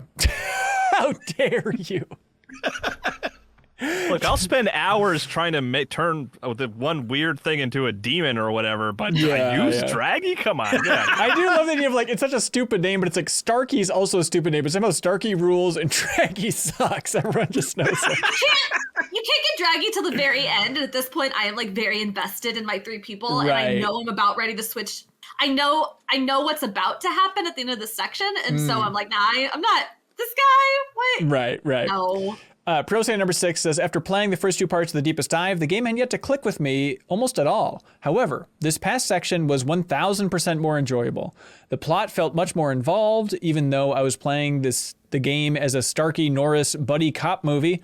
Starkey's dialect juxtaposed with Norris, who speaks clear as day, always made me smile. Also, shout out to the Starkey Harley scene that we talked about after the Harley decision, where he learns about what tears are and then tries to understand why she's sad. I would totally watch a Norris Starkey buddy cop spinoff. Absolutely. Get on it, Super Disney into Plus.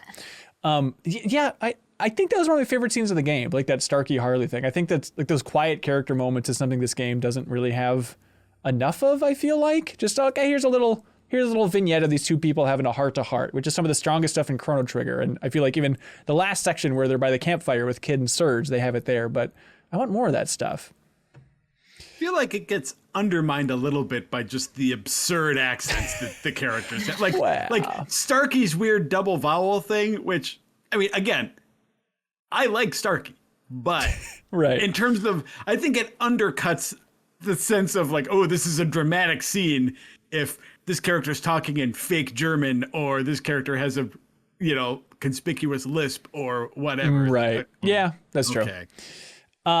Anyways, so you're going through all this stuff. When you're back in your home world, you fight Radius, the old mayor. And then after you fight him, he says, I don't sense any malice in your attacks. Do you really mean to tell me that you are not Lynx? It's like, this feels like quite the stretch, Radius. You're going to join him? People, like an absurd amount of people throughout this segment of the game are fully willing to believe that you are Surge. Yes. Like, after just like a very small amount of convincing, which I think is shocking given that Lynx is affiliated somehow with a military that is literally invading as we speak. Yes. And has been like, depending on who you are speaking to, has been maybe responsible for filling a mansion with monsters or corrupting your leaders or murdering somebody or doing any number of things. There's a point where I had Guile in my party for the first like half of the game.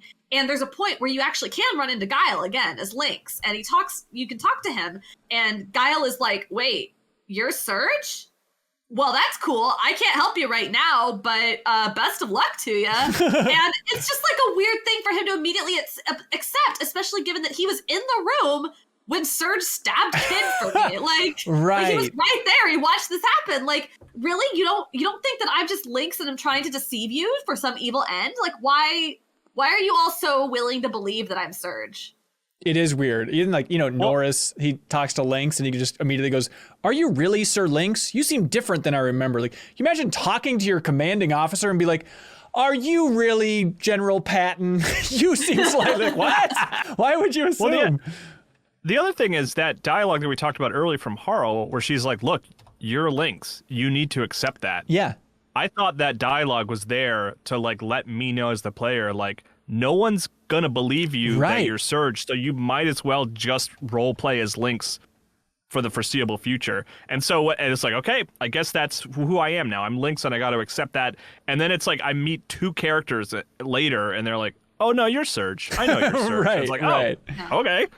Yeah, I think it would have been cooler. I mean, I don't know. The plot's already like very convoluted, but I think especially the first time I was playing through this game, my expectations were more that we would get it'd be almost like I'm going to bring it in. It would be like a Golden Sun type situation where we suddenly get to hop into the shoes of the antagonists from the previous half and suddenly understand their motivations. Like as of the end of this section, I'm still pretty fairly convinced that Lynx is evil. Like I don't really have any questions about that. But I think a more interesting tactic to take would be, hey, actually he has these other motivations and he has these people who are loyal to him. And like especially in the situation of Norris, Lynx is Norris's commanding officer, and I could see going up to him and Norris fully believing I'm Lynx and going, yeah, I'll follow you. What are we doing? Right. And they kind of, touch on that a little bit with like, oh, he's a demi-human. Everybody hates demi-humans in this world. So they're trying to build up that empathy a little bit, but I agree, it doesn't really go as far as it could here.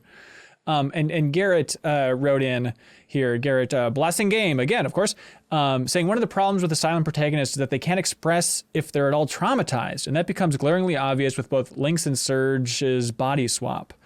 And then Surge being reborn. Yeah. It's like, hey, I would like to hear that monologue that apparently he's giving to other people about what is happening and what is happening in his brain right now, let alone the state of the world, you know, because it's so wild. And then just to move on from everything, it's a little too glossy. It's almost humorous with him as a silent protagonist because it feels like you're, again, like in this cat body, fully looking exactly like Lynx, walking up to random people and they're going, hey, you're not Lynx, you're Surge. Right. With no exposition whatsoever. Yeah. You got me. It's a joke. He pulls off the mask. Or at least that dumb hat. Lynx picks some very dumb hats, regardless of what form he's in. Yeah, well, it's got to have the skull and crossbone aesthetic. It's a very specific vibe. Matt Lowry writes in, thank you for your support over there on Patreon, Matt, and says, when I was talking to a few of the I'll say poor. A few of the poor soldiers at Viper Manor, one of them told me that Norris had infiltrated the manor undercover. I think he must have been the dishwasher guy who was trapped in the cage in Lukia's lab. Side note, did anyone choose to not let him out of the cage when he was trapped? Does that change anything at all? I don't know. I was wondering this. Yeah, this was a question I was curious about if that was Norris. It seemed pretty obvious, but I wasn't totally sure. Yeah, so he's been infiltrating this world for a while, taking orders from Lynx and all that fun stuff. Okay, we are now aboard the old, by the way, it's a lot of going back to Viper Manor in this section, isn't it? I guess throughout this entire game, like Viper Manor, but it's all right. It's all right. You do the whole underground area with the water and all that stuff.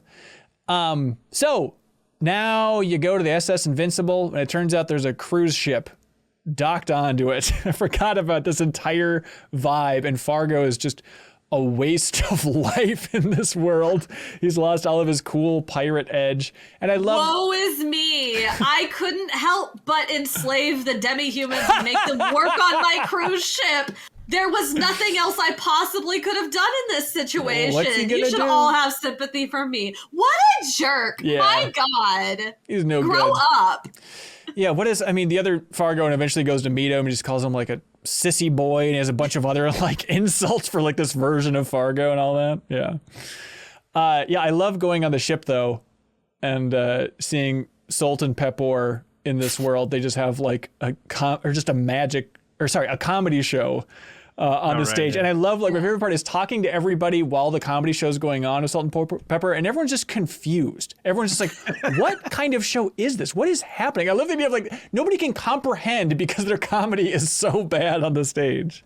Well, and as far as you can tell, they're not really even doing comedy. They're just kind of slapping each other. It's just, right? basically, I mean, it's weird. Yeah, it's a Terrence and Phillip comedy. thing. That's comedy. You know, this Slapstick comedy these days. That's half the word is slapstick. That's right. And then you get to see Sneff's magic show, which, boy, talk about a character that I was convinced did not exist in my first playthrough of this game. I had zero memory of Sneff, just an absolute zero. But he does his whole magic show and turns somebody in the crowd into a cat. I was like, oh, okay, this is going to be a little bit relevant later. And then turns out you need to be turned into a cat. Even though you are already a cat, it's a little bit weird thematically. Well, I love that it's like I softly. did not connect those dots until the moment you said that. That's very weird. I love that it's like softly trying to tutorialize this in the background by there's a cat in the under decks of the Zelbest that's like walking through the cat doors like back and forth down the hallway to like visually show you that a cat could fit through those spaces. But it's like it's subtle, but it's funny. And I talked about this last episode a little bit, but I think it's nowhere more apparent than it is during Sneff's magic show, where he's like, hey, I'm going to make this person levitate so this other guy can sit on him. 1, 2, 3. And you're supposed to be impressed when it's like, you were just casting this sort of like holy wrath spells and things. Like, you are doing things. Yeah, it's like you're doing stuff that's so much more impressive than these little like illusion tricks. Yeah, Interada wrote it about that same thing, and Interada wrote it about how funny it is that somebody in the crowd's like, it's probably fake. It's like, what? Like, this is the fake part? I have a spell that launches you into the stratosphere and makes you free fall back to the ground. Poser! I also am capable of using that spell when I have a sprained ankle or the flu, but this guy can't do his cat magic if he hurts his back a little bit. Right. Do the cats change color depending on who's in your party? Is it a different color cat? Or is it always going to be the same for those three? Because I don't think it'll let you swap party members. So I was trying to see if it would change with the color. Wait a minute. Isn't there a part in Chrono Trigger when you get turned into cats? There's cats are like the punchline at the end. That They like, really love cats. Like, That- the Chrono team loves cats. I don't remember. Because God, we that should remember question this. feels really familiar now. that question, Ben, made me remember that I think there is a scene like that in Chrono Trigger, and I think that cats do change based on Oh, really? who's in your party. I don't remember this, but it could be. But I like this section that you can talk to the dog when you're a cat. And it says, woof, you cats have it easy. You're free to move about and do your own thing. Woof, it ain't easy being loyal to know, you know. And he says to hang out next to Fargo the whole time. Also, I like in this section where you can go and talk to the chef, not Orcha, who we'll get to in a bit, but just the chef on the boat. And he says, ah, la, la, la, I don't need a recipe book because I'm the happy cook with the skills and the hot, hot look. So there you go, Kyle. Next time you're cooking lunch for your family, you can yell that out. I took a What are you screenshot. doing, man? I took a screenshot of that very thing and meant to tweet it at Kyle, and then thought maybe that gag was getting old. Nah, man. Twitter threads, you can just keep adding to them forever, as I've learned.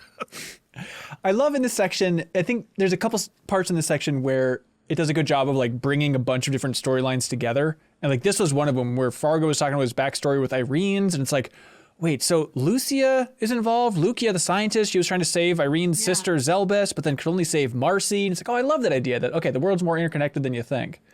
Yeah. Also, the idea that Nikki recognized the cabinet with the mirror, and then that's when he realized that Fargo was his dad. Like, he remembers the cabinet more than the face of his father. That was very fast. Yeah. It's like, oh, you're my dad. It's like, oh, okay, Yeah. cool. Or not Totally, cool. Terrible. I totally forgot about that. Yeah. I had totally forgot about the whole like weird Fargo parentage stuff that was going on there. And I forgot that Nikki and Mickey are not brother and sister. Apparently, they got the hots for each other, which I did not recall at all. So, hey, that's all in there. So I regret saying that earlier, I think, in the deepest dive. It is like a weird convoluted tree of relationships here between all these people because and especially if you decide that you're just not going to mess around with the Marbule subplot, because then it is totally irrelevant. Don't you Yeah. have to, though? No, you don't. You do not have to save Marbule. It's Oh, okay. way less cool. Yeah. But you don't have. I love that idea of when you first go to Marbule and there's just like those giant ghosts roaming around. And one of the guys you can talk to, he's like, oh yeah, those things? I don't really know what's going on. It's like, what? There's just ghost creatures wandering this town. You seem barely interested in it, man. He's like, Actually- they won't hurt you. Don't worry about it. Right. One of those guys is Toma. Do y'all remember Toma? No, is he a Chrono Trigger The guy? Great Explorer Toma from Chrono Trigger. Oh my gosh. Oh, I did not connect those dots. Okay, you remember Actually, I that. don't know if it's the same one because they have the like Toma the 16th or whichever Toma. I don't remember which Toma is which, but like there's a line of Tomas in the Chrono funny. universe, Okay. and he's one of the Tomas. I do not keep track. Gotcha. Back on the ship, Ethan Poe writes in saying, just gotta say the roulette game on the casino ship might be the most annoying gambling minigame ever. It's strange. They made the dinosaur one easier by allowing to slow time, but not this. And then Uncle Longfellow says, yeah, in the original PlayStation 1 version, you could pause the game mid-spin, and if the compass needle was between north and east, you could just hold X, unpause, and the stop action would be triggered, resulting in a win every time. They deliberately removed this hack with the remaster, although I think you can still cheese it somehow on PC, but it was a nightmare on PlayStation 5. Greg Spencer also is incensed, saying the official strategy guide even explains how to cheese the spinning compass game by pressing the pause button repeatedly, but this re-release took away the pause game function here as well. Is this minigame really so important to block out the game, any gaming of the system to win? No. You can't slow down using the time slowdown thing. Right. If you have time slowed down when you walk in, it puts it back to normal speed when you walk in. It's really bizarre. They really do not want you to cheat at this. Because I guess the point is that, well, Fargo's the one that needs to be cheating, so I guess it's confusing if you're cheating while you're playing the game. I don't know. I also wonder, so at the phase of the game that you're at there is actually, so the top prize when you get it is a rainbow shell. Yeah. But you can't because you don't have the hammer and everything, you can't do anything with that yet. But after you get the rainbow shell, the top prize is the what is it, dendrite or whatever? I did not do this, Joe. The stone? Okay. I did this one time and then I said no and walked away. Good well, call. okay, so I was looking at the strategy guide about this, and it's like once you get the rainbow shell, that stone, the above mithril, dendrite, I think it's called, is the prize for the top slot. So maybe because it's earlier in the game than I think you're supposed to be able to get that, I think that they're trying to like discourage you from farming a bunch of materials before you're supposed to have it by winning the top prize. Oh no, the game balance of Chrono Cross. Hey, I'm not saying I agree, but that's the only explanation I could think of, because I was also frustrated by the lack of ability to cheat. Yeah. Another instance where time better spent maybe trying to get that frame rate stable. I mean, what are you going to do here? Is it really driving you nuts, Kyle, the tech here? It is, yeah. It's a little, it's not like the game, like I think I've said this in one of the last episodes. It's not unplayable or anything like that. It's it's fine, but it's just that thing that I'm just, the more I play, the more I'm like, why is this like this? Yeah. This game is like, people are running it on an emulator on their PC, and it's like fine. You know what I mean? They're like modding it to address the frame rate and stuff on other on PC, and it's just one of those things that would love to ask them. Be like, why did it release this way? Like I'm not a developer. Maybe it's way more complicated than I realized, but it just seems like a thing that should have really been prioritized. Yeah, I feel a little bad. I don't remember if I said this on this podcast or if I just said it on Twitter or elsewhere, but like in the first section of this game, I remember saying very dismissively, "Oh, the performance is not that bad. Like it's fine, it's playable, but it is still playable." But the further I get, man, there are like big attacks that just like don't even look like anything. Yeah, we'll get to it, but the Earth Dragon, at least with the new art, has this weird thing going on where a giant chunk of each side of its arms are missing for some visual reason. Huh. Any room that has flowing water is running really slow. Yeah, I take back what I said about this being fine. It's kind of not fine. Yeah, and it's, for me anyway, I've been able to generally look past it, except there have been a couple scenes where the frame rate is actually great. And right. Yeah. When fights start, you get a little glimpse of like, ooh, what if it looked like this all the time? Right. Yeah, right. There was, and I wish I had written down where it was, but there was one fight where it was more than just that intro screen, when it was like the whole fight, for whatever reason, was like running very well, and that was more painful than anything, because it's like the whole game could look and feel like this instead of the choppy mess that I have instead, which is just, it's just disappointing, I think. Yeah. I don't know. It's definitely not forgivable what they've done, but at the same time, like I'm playing so much of it at 3 times speed that like it already looks a little bit choppy and weird. And so at that point, I guess I don't really notice it as much because I'm already messing with the speed so much. But yeah, I could see it driving a lot of people insane.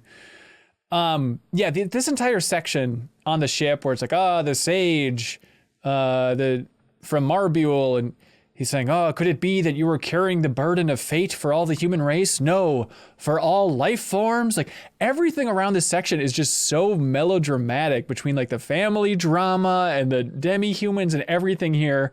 And then I love that Nicky, with his big Hail Mary throw, he said, here's my big idea. How would you like to save an island with a song? It is such a wacky by the way, sequence. we later learn is Shakespeare play, I guess. Yes. Well, that's the amazing part. Is like, I was streaming that section, and everybody in the chat was like, I don't understand. They just had to like sing the song. Like, why are they going so all out with like this high school theater production of Shakespeare? And that section is so long. It's crazy. I mean, what the metaphor there is, right? Please help. It's Fargo's story. Oh. Like they're reenacting what happened to Fargo and Zelbeth. Well, sure. Honestly, I don't know if I consciously thought that, but yeah, I can dig it. It feels very I didn't connect crap. those dots, What is the actual Shakespeare play where they do this? Hamlet. It feels very Hamlet, but in a nice way, where they're trying to like put the king's problem on stage. So he then goes, oh, maybe I have been not a great person. Right, and need to right. relent. Like, that's kind of what I read from that. Yeah. I think you can take all that away from it, but I think as a development team, there's maybe a way to convey that doesn't take 10 agonizing minutes of ridiculous fake play. I do wonder if they were trying to like sort of do the opera scene in Final Fantasy VI is very good. And I wonder if they were thinking about that and doing stage plays in RPGs are very cool and dramatic and emotional. I would like one of those in Chrono Cross. Let's make one. Where can we shove it in? Yeah, I think you're right. I think it's just that's kind of looming over everything here. I do like the idea that the song to save Marbule is the music that you hear in Marbule. Like, I like that it's kind of like that diegetic thing. It's like, it goes back to Chrono Trigger. Like, I love that stupid moment where Dalton can like, he's stealing the epoch and he like makes some reference to the fact that he can like hear the music. He's like, cue the music or something. I like it when it's established that they know the music within the world. So there's a little bit of that going on here. Yeah. Also, I was like, God, why do I remember that song so well? Because that song's really baked into my head. And then I forgot, like, oh, that's right, because I have to go through and clear out the entire town as that song is looping over and over again. Like, clearing out the area for this and Gaia's Navel is some of like the weakest design stuff that's happened so far in the game. Like, this is just kind of plodding. It just kind of takes too long. It's kind of boring. Yeah, especially feels bad in a game where like grinding is explicitly not a thing you're doing. So, I mean, the way I've been playing this is what I do is I beat a boss. I make sure encounters are turned on. I fight until I get like the little mini level up that I'm supposed to get. And then I turn encounters off until the next boss. Like, I just skip it. I actually had to ask the MinnMax Discord for help at one point because I was in Gaia's Navel trying to do, and I was confused as to why I couldn't keep encounters off. Yep. And someone had to tell me, no, you have to fight everything. I'm like, oh, God. You got to go climb the trees. You got to trigger everything in there. Yeah. Okay. But you get a lot of that deodorant. You get a lot of that deodorant. Honestly, yeah. Like, this entire section, I feel like I haven't been overwhelmed or like really impressed by what's popping up out of the treasure chest. It's just at a certain point, it's like, take deodorant, every treasure chest, here's some more deodorant. It's like, okay, sure. It seems fine. I mean, I need it. I like forging some stuff with it, but at a certain point, it's just, the treasure chests lose a certain zest at a certain point, you know? I think they want to make sure that you can, because you have just gotten this new party of misfits. I think they want to make real darn good sure that you can equip everybody with their best weapon, as opposed to scrambling and being like, well, I've only got a copper dagger. Right. But yeah, it's a little much. Yeah. I always think it's weird when they start giving you elements that you've clearly outgrown, right? Where it's things like, you found magma bomb. It's like, man, I'm casting Inferno here. I've got like 20 magma bombs. Right. Yeah. And I don't know about you, I every once in a while I'll be like, okay, maybe I can take one of those lower level things, and if I take a level 1 spell but put it in the highest slot possible, maybe it'll be some Juggernaut, but it never really seems worthwhile, like, to just juice up those lower level spells or anything. No, they're never going to be as good as like the native spells for those slots. Right, which I guess makes sense. Timothy Smith, getting right to it, saying, bringing in the Masamune from Chrono Trigger was out of nowhere and slightly confusing. Why is it so evil? Well, that's a great question. It is confusing. So here's this whole section with Radius and going to the hideout and his backstory with Garai, who, I forgot how cool looking Garai is. Like, that guy, he's awesome. And a note of that here, and it's especially cool because it's a unique character model in the game, because there are plenty of cool bosses that you see, and then like they reuse the animation or something at some point. I think it's interesting that like Garai gets his own portrait and his own like character model. It's just very cool. Yeah, I love all those flashbacks with him. I mean, feels very Frog and Cyrus, right, from Chrono Trigger, just showing their backstory and journeying there. Alex Smith says, I don't know why, but the timing of Radius saying, hey, Garai, then immediately stabbing him with the cartoonishly big Masamune is one of the funniest things I've seen in a game in a while.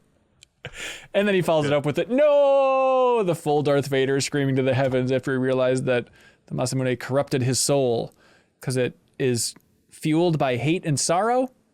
Is this Enmity, I think. Yeah. Enmity? That's what I'm missing. Rebekah, you seem like you have thoughts on the Masamune. You're giving expressions like you disagree that it's evil now. No, it is. I was kind of waiting for an opening to ask if Joe knows why, if Joe understood why it was evil, because he seems to be like the lore expert here. I do not remember or understand how this happened, because like the history of the Masamune it was in Chrono Trigger, and this is the sword that had a plot significance in Chrono Trigger. And I mean, I don't know. There's a bunch of endings to Chrono Trigger. You can decide what the canon one is, but my assumption was always Frog, who goes back to medieval times at the end of Chrono Trigger, takes the Masamune with him because that's his sword. And so it would, and he was good. Like Frog did not have enmity in his heart, right? So the sword would have gone with him, and I guess at some point between then and the events of Chrono Cross, it got eviled. Yeah, I don't know much about it specifically, except for the fact that when you get it, like when you beat Dario, and you get it for yourself, that Masa and I always call it Masa and Mune. Yeah, I know it's Masamune, but like I get it. I get it. Okay, so Masa and Mune and Doreen are all in there, and they talk about how they've been asleep. So I wonder if somehow the noble entity that is the sword has sort of been subsumed by something evil. Okay. Yeah, I mean, it ended up, we're not in the kingdom of Guardia right now. We're not where the sword would have been before. So somehow it got down here and was being used to block off the Sea of Eden thing. Yeah. Question mark. Yeah, Yarrow wrote in talking about what you're talking about, Joe, but I haven't done this yet. Kyle, I assume you haven't either. But Yarrow says Karsh's side mission is one of the best in any game ever, and it really fleshes out himself, Riddle, and Dario. You're met with a familiar tale of a love triangle that turns violent with the addition of the Masamune, which you think brings out Karsh's inner desire to be with Riddle. When you finally meet the other Dario in Homeworld, you find out it was Dario who got possessed, and Karsh killed him to steal the power away. But Lynx used this opportunity to obtain the power for himself. The incredible tale tying in with the main narrative was a highlight of this section for me. If only it didn't end with one of the worst boss battles I've played. How do you trigger this whole thing? What's that? How do you trigger this whole Karsh Masamune thing? So you have to do it. Oh, the Karsh Masamune thing is just the whole side quest. I didn't do any of this. The Karsh one is you in the basement of Viper Manor. Yeah. There's that treasure room that you used to not be able to go into. There's like two big Viper things that would like spray some cloud of gas at you. Okay. And you couldn't go past them. But after the sequence in Viper Manor in this section, you can go back into that room, flip a little switch on a pillar, go in there. I think that's where all this is happening.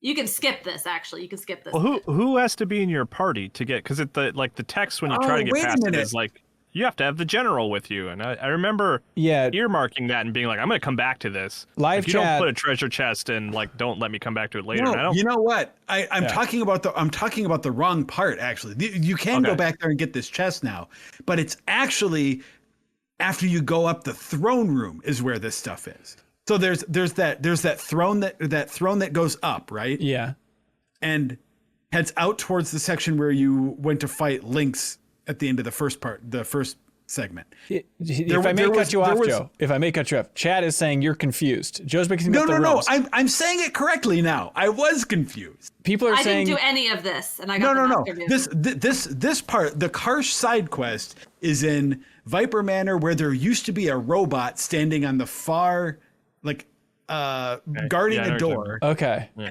Right after you take the throne thing up, or it might be in that same room.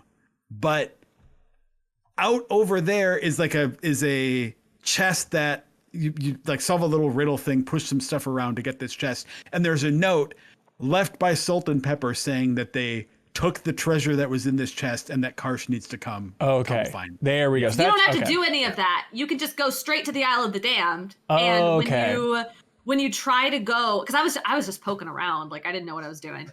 And when you try to go up to the cliff, Salt and Pepper show up and they say, "Hey, you need Karsh. We're here to talk to Karsh." And so you switch Karsh in, But yeah, you can skip that whole sequence if you want. Oh, Just do this. okay. Basically, Oh. Isle of the Damned with Karsh. You fight Salt and Pepper. Awesome. Okay. Okay. Yeah, that's what I was confused I about. 'cause found it because the note they leave says bring Karsh to the Isle of the Damned. Yeah. There we go. But- Yeah. Okay. So yeah. But then actually, I mean, that's like only one part of it, because the other part of it that I think is the part Ben was asking about is this whole thing where you have to go to there's like a little island up in the north east of the main island of El Nido that has like a little column of smoke coming off of it. And there's when you go up to it in the boat, there's nothing indicating, like there's not a little text that says like Goldove or something. Right. But you can hit A and you will land on the island, and you can go up to the little house on the island. And if you just go there with whoever, there's like a guy there and he doesn't really do anything. But if you come with Riddle, then she will be like, wait, you're Dario. And then there's a whole fight, and then the Master Mune like reacts. Oh, interesting. Okay. And that I'm pretty sure is how you get the Master Mune, and you get like Masa, Mune, and Doreen talking to each other. I'm pretty sure that's the Okay. whole thing. Yeah, that's all right. Oh, interesting. Is the Dorio fight really hard, or why did this person say it was the worst fight in the game or something? It's really weird. It is like really hard, but there's an easy way to cheese it.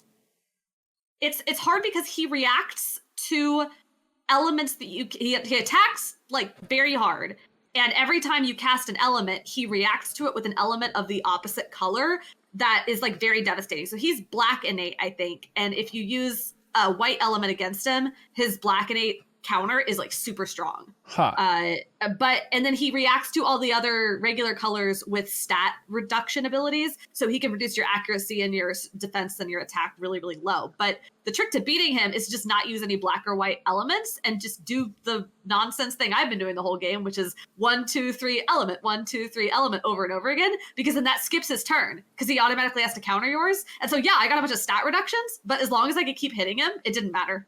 He didn't do a single point of damage to me. Oh, wow. Okay. Weird. Yeah. It's a very weird fight. There's another fun trick to that fight, which is because you have to have Riddle in your party because you need her to like initiate that story scene.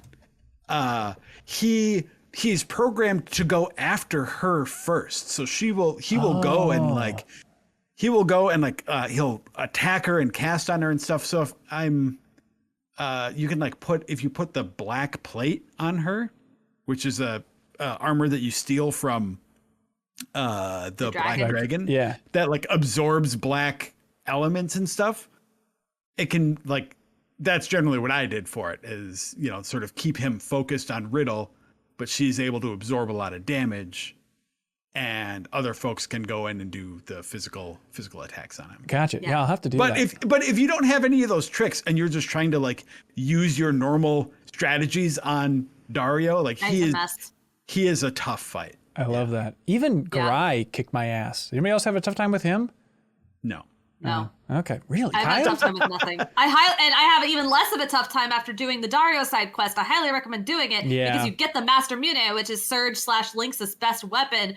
Boy, howdy, does that do damage. Really? Many damage. Many damage. All right, I need to Numbers go get go it. up. So many damage. Oh, that sounds really good. Kyle, did you do any of this stuff? No, you guys are making all this up. This isn't.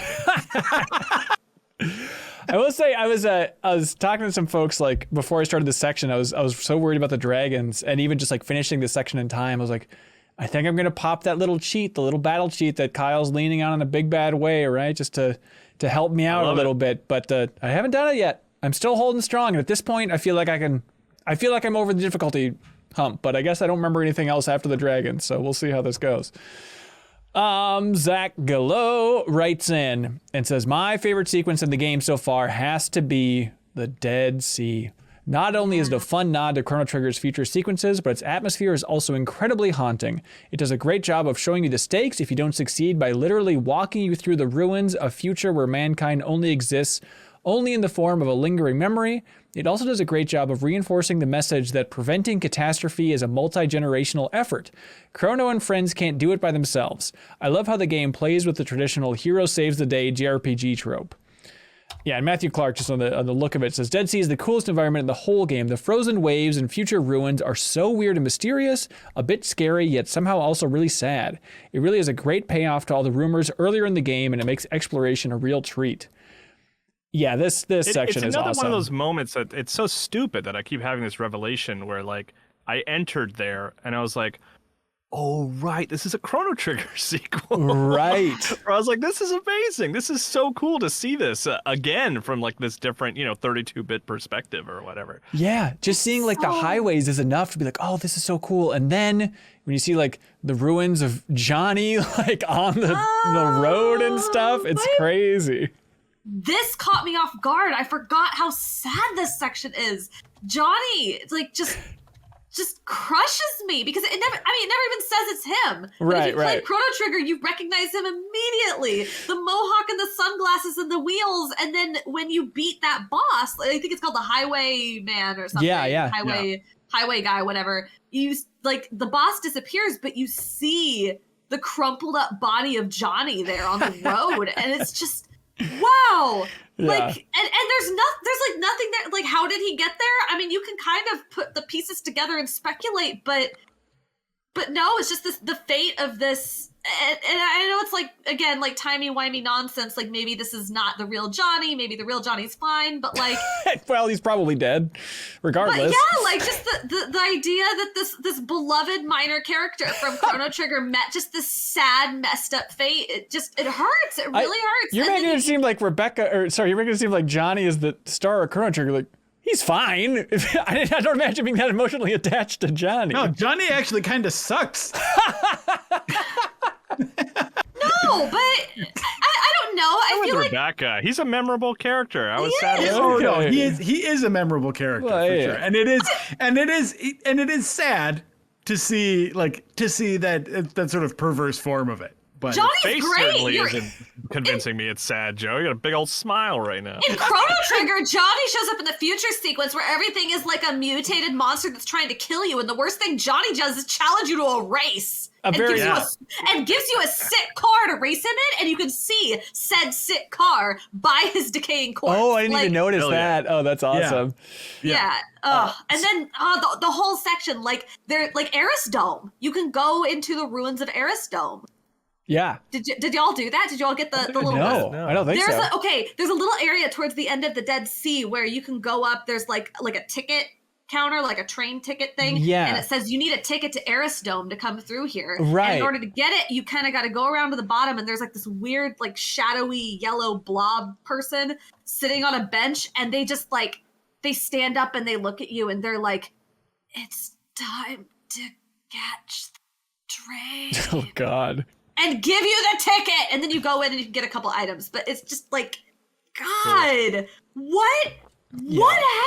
I mean, I know what happened, but it's so what? Cool. That I loved the nod to the Enertron. Yes, which is a little further down. Yeah, but the HP restored. But you're still hungry. So good they have that. It's so good. That was more than a nod. I mean, it's there. It's all there. Thing. Yeah. Yeah, well, I forgot just how compelling this section is. It's like, yeah, we're making our way through the game, having a good time. Then you get to this section, it's like, you have me by the throat now, game. I am on the edge of my seat, ready to explore all this. And especially when like the ghosts of like the characters are kind of like walking in the environment you're chasing. I'm like, you could not come up with a more compelling environment. You're like, I need to see what's happening next. Yeah. It's so I cool. also love that they take the form of children, and so there's like you see them a couple times, and it's sort of fleeting in the distance, and like Lynx Surge is staring at them, and the other characters are like, "What are you looking at?" And it's not the first. I mean, I remember the first time I was going through here, like years ago. It wasn't immediately clear to me what he was seeing. Like I saw like this weird, like I think Marl at some point is wearing like this little white dress, like this little child in white. And I'm like, what is that? But like after you see them a couple times, you're like, wait, is that like a little Chrono? What? It's not clear. And then you get up to the seat at the top and you're like, oh, like it's like an O, but also an O. Like what? Don't say anything if this spoils something, but okay, they're like also in this area, like going to the computer, and then you see the computer tell you the story of Lavos, and it's like, oh, the year 2300, and Norris is like, 2300? Or for me, it was Norris. He's like, the future, 2300? What year is it right now? It is Norris. He shows up even if he's Oh, not he in your does. party. Okay, that's nice. It's actually very weird. Like if he's not in your party, he just walks in. He's like, "Oh, let me use the computer for you." Oh, Yeah, weird. it's like, how did you get here? Right. But did they ever say what year it is? Because it's 1000 for like the starting point in Chrono Trigger, and it seems futuristic, but I don't know. I don't know when it's supposed to be. I don't remember if or when it says or if it's a spoiler, but I think it's okay. Like chat just said it's 1020. 1020. And I think that's fine because we can kind of infer it a little bit, right? Because Kid is a child who was raised by Luca. So we can sort of of course. Yeah. Luca, who was a young adult in Chrono Trigger, is now an adult and would have raised a child. So it's like some 20-ish years after the events of Chrono Trigger. Yeah, during that whole Labo scene, there's a section where like it was Zappa for me because I had him in my party, but he's like, Norris, can't you download more info about this world? I was like, what? He knows the word download? Like, it's just trying to understand what's happening in this world is really confusing. Yeah, but yeah. The same. I noticed the exact same thing. That's real weird. Oh, okay, and again, don't say anything if this is a spoiler and stuff, but I was confused by like, before the computer dies, it's like, oh, Lavos is still sleeping beneath the Earth's crust, and then it goes out, where it's like, wait, I thought the idea was that we defeated Lavos in Chrono Trigger, and then that's what caused this disruption and fate trying to course correct it, and that's what Miguel is talking about later. So I was confused in this section when they said that Lavos is still alive. I don't remember the exact line you're talking about, but you're correct. Like we have defeated Lavos. Okay. Like that element is true. Right. Maybe the computer just doesn't have all the data. Right. I can't remember what line this is. Like I can't remember if the implication is that because we see a similar sort of presentation in Chrono Trigger. Remember, like they turn on the computer and it goes, "This is the day of Lavos." And Right. came down and Right. 1999 or whatever. So I can't remember if that's what is being implied here or if it's something else, but so yeah, Brain Freeze in the Twitch chat, he says this is the reality from if they didn't defeat Lavos, the future that doesn't exist anymore. That's what Miguel explains. Right. Okay, gotcha. That's a complicated thing. That's what would have happened. But yeah, I thought Miguel said that like the point of the Dead Sea is like this is all potential futures, kind all of mashed up together. Right. So is that the idea? It's like it's just one of those is what they were talking about with that computer. Yeah. Believe it or not, it's a little confusing, this whole section. But on a lighter note, before we get to the heavy stuff here, James writes in, says, the Dead Sea portion has that early boss fight against the Highwayman that made me think of a skeletal version of the half race car guy you race in Chrono Trigger. Well, there we go. He's there. Also, the Dead Sea simultaneously reminded me of Final Fantasy VIII and Final Fantasy XIII. 8 because there's a secret futuristic city you find, and 13 because of the section where you trek across a frozen seascape. There we go, James. You got it. Sean Sudstill, thanks for your support, Sean, says, can anyone tell me what was up with the tragedienne enemies in Dead Sea? They look like marionettes from hell, and they creep me out. Plus, when you begin a fight with them, they introduce themselves like beauty pageant contestants, except their talents are the elements they use. It is really weird. Yeah. What was that? Oh, I skipped them because I had done all of my leveling. At point. You missed out. They were sweet. Oh. You did miss out, actually. I fought a lot of them because they are a great place to trap elements. Oh, okay. Because they use Black Hole and Inferno, I think. Maybe Volcano, even. So I stocked up on traps and then went and would fight them and would wait until I got one that used Black Hole. And then I would just sit and wait. It's like lay traps, wait for her to cast. Lay traps, wait for her to cast. So I have like 10 black holes. Yeah, I'm going to be okay not using any traps, right? Am I going to be okay? Am I going to live? Ben, I'm with you. I'm breezing through here, and I'm kind of like bracing myself to come back here next week and be like, oh my God, I suck at this game. I mean, I'm not convinced that whatever Joe's talking about is in the game. This does sound. I don't know what any of this stuff is. No, I don't think you need them. I like they are the coolest spells. And you will get them eventually. You know, like there's all right. Like there's a spell. The most powerful white spell is called Ultra Nova, and like the game will give that to you eventually, but you can get it sooner. Okay, got it. And more of them if you trap them. Sweet. Brian, Rebekah. Oh, I was going to say, can I sneak in here? There's a discussion in chat going on right now correcting us on 6 Ways to Sunday. Yeah. Lazuli El Azul saying this is literally the future, specifically that you visit in Chrono Trigger. It was destroyed as being suspended in time at the Dead Sea. And I appreciate this being clarified for me because I also just realized how even more sad it is than I was originally thinking. Because the future in Chrono Trigger is like very bleak and upsetting, like the futuristic dead place. But there's that whole plot there of you going and finding a single seed and bringing it back to this little village of people and them seeing the seed and planting it and nourishing it and being like, well, the world has completely irrevocably changed and everything is miserable and nothing makes sense. But maybe there's hope. Like maybe we can regrow. Maybe we can rebuild. Maybe we can have a new life. And even though everything was horrible, there's an implication that all those people no longer exist anymore. This hope that you have given them, this new life and new promise that you have given them is just vanished, rolled up in a ball and chucked into the Dead Sea and frozen forever. And that's really sad. Yeah. That adds an extra layer of like, oh, that's terrible. Yeah. Brian Londrigan writes in and says, I think Miguel has to be in the conversation for the most impactful boss fights on the PlayStation 1 Square generation. The difficulty, story, and haunting music adds up to an unforgettable experience, unlike many others I experienced at the time. On our first run in the early 2000s, my brother and I absolutely could not beat this fight and became well acquainted with every scene of that pre-fight cutscene. To add insult to injury, hey, welcome Easy Allies, folks. Thanks for the big raid here. To add insult to injury, my 8-year-old brain somehow deleted our file before we could ever finish the fight. While we later would go on to beat Miguel on a new file, I cannot think about this fight without remembering the most traumatic gaming moment of my childhood. Well, that's about right. Yeah, Miguel's all about trauma, I think, and processing it, so now it's just a very tangible version of that. Yeah. I mean, the backstory stuff was interesting, but it really was this moment for me of like this. The hat really stood out to me, the bucket hat, and I'm like, so if I fight you, like, I save the world? Like, I don't, these dots are not very connected to me, but whatever. Yeah, let's fight. Let's do it. Sure. Miguel is so fascinating because he is he's like the embodiment of the characters of Chrono Cross. He is just a guy. He's just a regular dude who we learn in this exposition showed up by accident in this place, 10 years ago, something like that? Yeah. And got stuck in it and has been completely changed.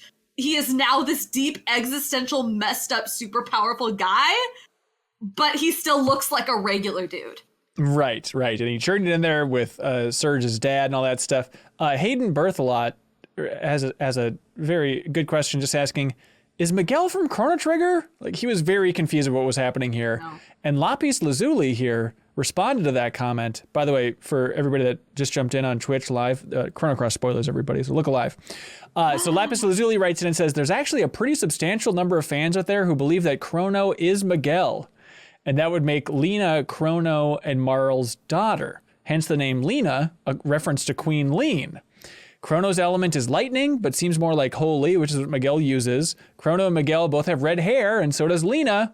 And Lena is a blue innate character, which lines up with what Marl's innate would be. I like it. What? It's a fun little theory. I don't know. That is cool. That's very cool. Yeah.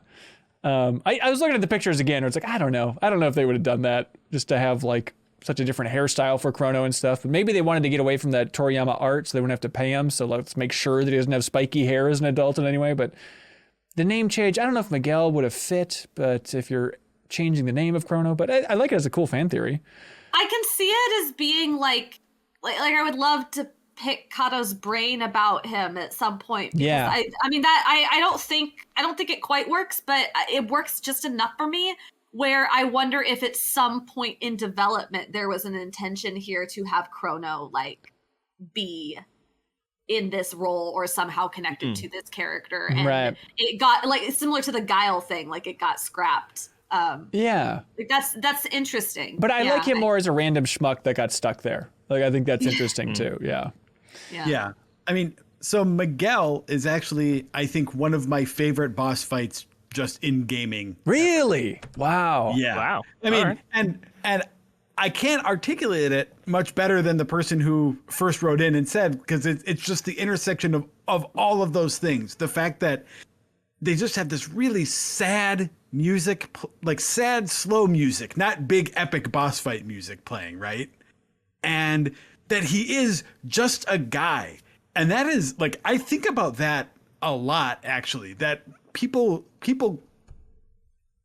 there tends to be an effort in games to really go overboard with these big, tough boss fights. And I like how understated that is, to the point that when I was playing Assassin's Creed Odyssey, they eventually added the ability to like transmog your armor, right? So you could have, so what most people would do was like take armor that they wore, but made it look like even cooler, more badass armor. And what I did with Miguel in mind is wore all my badass armor and made it look like just the garbage, like fisherman NPC kind of armor. With Miguel in mind. Yeah. So I had Cassandra walking around with like a big sun hat and just like tattered clothes, and because it's like I loved the idea that she looks like a total pushover, but she just happens to be the most powerful person on the planet, basically. Right. That is fun. That is fun. But then also the Miguel fight is so great, again, because of the difficulty, because it's so technical. It's one of those fights where you can't just go in there and do your normal, I mean, unless Rebekah can go in there and attack element. I super did, yes. But for the most part, I found that that's a fight where you really need, like, that's the fight sort of, or that's the game's, I feel like it's gate to say, like, do you really understand how the innate elements work and their vulnerabilities work? Do you understand how debuffs and buffs are working in this game? Because if he hits Lynx with that holy dragon sword, it just annihilates. It's ridiculous. I was confused. I'm like, am I missing some armor upgrade at some point at this point in the game? Because like the amount of damage that he's doing to my team is bananas. Yeah. It was skin on my teeth. It was skin on my teeth. I had at least one person dead by the end of the fight, but I did just sort of brute force through. Okay. That makes me feel good, I guess. As long as you were, hurting a little bit. I did hurt on that one. Thank you. Ian T. Clark writes in on Patreon and says, in Miguel's Dead Sea monologue, he says, history is composed of choices and divergences. Each choice you make creates a new world and brings forth a new future. But at the same time, you're eliminating a different future with the choices you didn't make. A future denied of all existence because of a change in the past. I wasn't expecting to learn about the eternalism philosophy of time when playing this game, but hey, I'm here for it. And it is weird, like when he starts to fight. You're right, Kyle. It is confusing, like why he chooses to fight you, but he just says, hey, let fate take its course. Here we go. Let's jump in. Did you have thoughts just on this section narratively, Kyle, and everything it's unpacking? No, I was really focused on the sort of the Chrono Trigger nature of it. Like that was the thing that was the most interesting to me, of like revisiting this area and sort of what that means to the larger world of Chrono Cross, and seeing the ghosts of the previous protagonists from the game. Like that was the stuff that really stood out to me and got me excited. Yeah, the that idea that I'm still trying to wrap my mind around a little bit is, it's so bizarre how the characters from Chrono Trigger are like yelling at Surge. Like to have Marl just call Surge a murderer, and then Luca screaming like, we saved the world for nothing, you killed our dreams. Like all this stuff is just so cool and bizarre. And I'm trying to remember where it goes in the future. Cause like this section, I remembered it being weird, but I didn't really understand it at the time, having played Chrono Cross before Chrono Trigger, So going through it this time, it is the coolest part of the game by far. It's so bizarre. And then Chrono, he has a line where he says, the vengeance of the future we killed is about to begin, with Surge serving as the trigger. That basic idea of like, okay, we killed Lavos, but now fate is trying to course correct, and this is going to be a bloodbath, is the idea, which is awesome. We haven't brought up the fact that this is all taking place against this just wildly striking backdrop. Right. Of on the top of this Dead Sea, the sunset, and then Lean's bell on the ground. Yes. Wrecked. The symbol from Chrono Trigger of hope and new promise and an actual real future that was ringing at the end of Chrono Trigger and symbolizing a new millennia, just demolished. Yeah, for sure. What God, it's so sad. It's so sad. There's a weird part too, where there's like, I wrote down in the note that there's black text on the screen that seems out of context and it says, "I love you so much. That's why I have to smash you to bits." Is that a reference to something that I'm not understanding? I don't know if that was like a Trigger quote or something. I tried Googling where the wild things are, right? That's what I thought of. I yeah, remember yeah. this text. What was the I don't know. context that I don't appeared know in? what was going on there. When did this happen? It was in this section. Yeah. I believe. No, you're right. I'm like, what was the exact context? I'm trying to remember. I don't know. Look, we can dig it up if you're watching. You can dig up the. Someone in chat explained this for me. I don't remember. Someone do it. Also, I think I wrote the note down, so they must explain in this part here that idea that Fate killed the Dragoons 3 years ago for trying to get the frozen flame, that they were deemed like unworthy. Yeah, you can And see it's- them. Yeah, and they're like, it's a very kind of, Indiana Jones Last Crusade thing. Like, oh, they were going for it, or I guess not Last Crusade, but Raiders of the Lost Ark, right? Like, just like opening the Ark of the Covenant, and they're like, oh no, their faces were burned off because Fate deemed them not worthy of trying to get the frozen flame. They weren't supposed to get it. That's such a cool Their idea. ghosts are like right there, Yeah. like lined up That's next right. to the weird That's right. Chrono Trigger time portal, and then you just wreck the Dead Sea, and there's a line later on where it's like, no, they're never coming back. Like, that's it. It's so cool. Really grim. And then the Sky Dragon comes in and saves us. "I've got you, jump on my back," he says. No, he says something about how he wants us to witness the future as well, and all this fun stuff. And then you get to go through the dimensional rift again. It's suddenly working again, except there's no cool cutscene for Lynx jumping through the rift. It's just Yeah, that was showing weird. him kind of bleep. They don't want to do that whole CG sequence again, all that stuff. Oh, I'm sorry. I forgot Jordan Brown's comment. Forgive me, Jordan. We appreciate your support. Jordan says, "Can we talk about the false notion that Chrono Cross isn't really a sequel to Chrono Trigger? Like everybody says, not only does it take place in the same world, but we have a direct ties with the characters from Trigger, as well as them actually showing up and directly talking to Surge and the gang while blaming you for effing up the timeline they created. We also have Lavos showing up at the computer in the Dead Sea. Just because it has a different system and a new team of protagonists doesn't disqualify it as a quote-unquote true sequel." I think that's an interesting take. With knowing what we know up till now, I still maintain that it's kind of an alternate universe spin-off in a way, if only because Chrono Trigger has multiple endings. It has like, what, 20 some different endings, Yeah. all of which sort of, some of which are a little zanier than others. But for various reasons, I think people found the way things played out for the characters in Chrono Trigger as they are in Chrono Cross not satisfying. And I think there's an interpretation of this where this is just one of many possibilities. Sure. Yeah. Yeah. I mean, I guess I don't know that I would ever. I don't know who's saying that this isn't an actual sequel. Oh, I You am know? sorry. Oh, really? Well, No, I guess you know, right? Like it's not a Chrono Trigger 2 in the sense that you hop into the shoes of Chrono and go off on another time adventure. Like it's not that. Right, but I don't think it needs to be that to be considered a sequel, right? Like it's a follow up on the threads that and the concepts that first game introduced.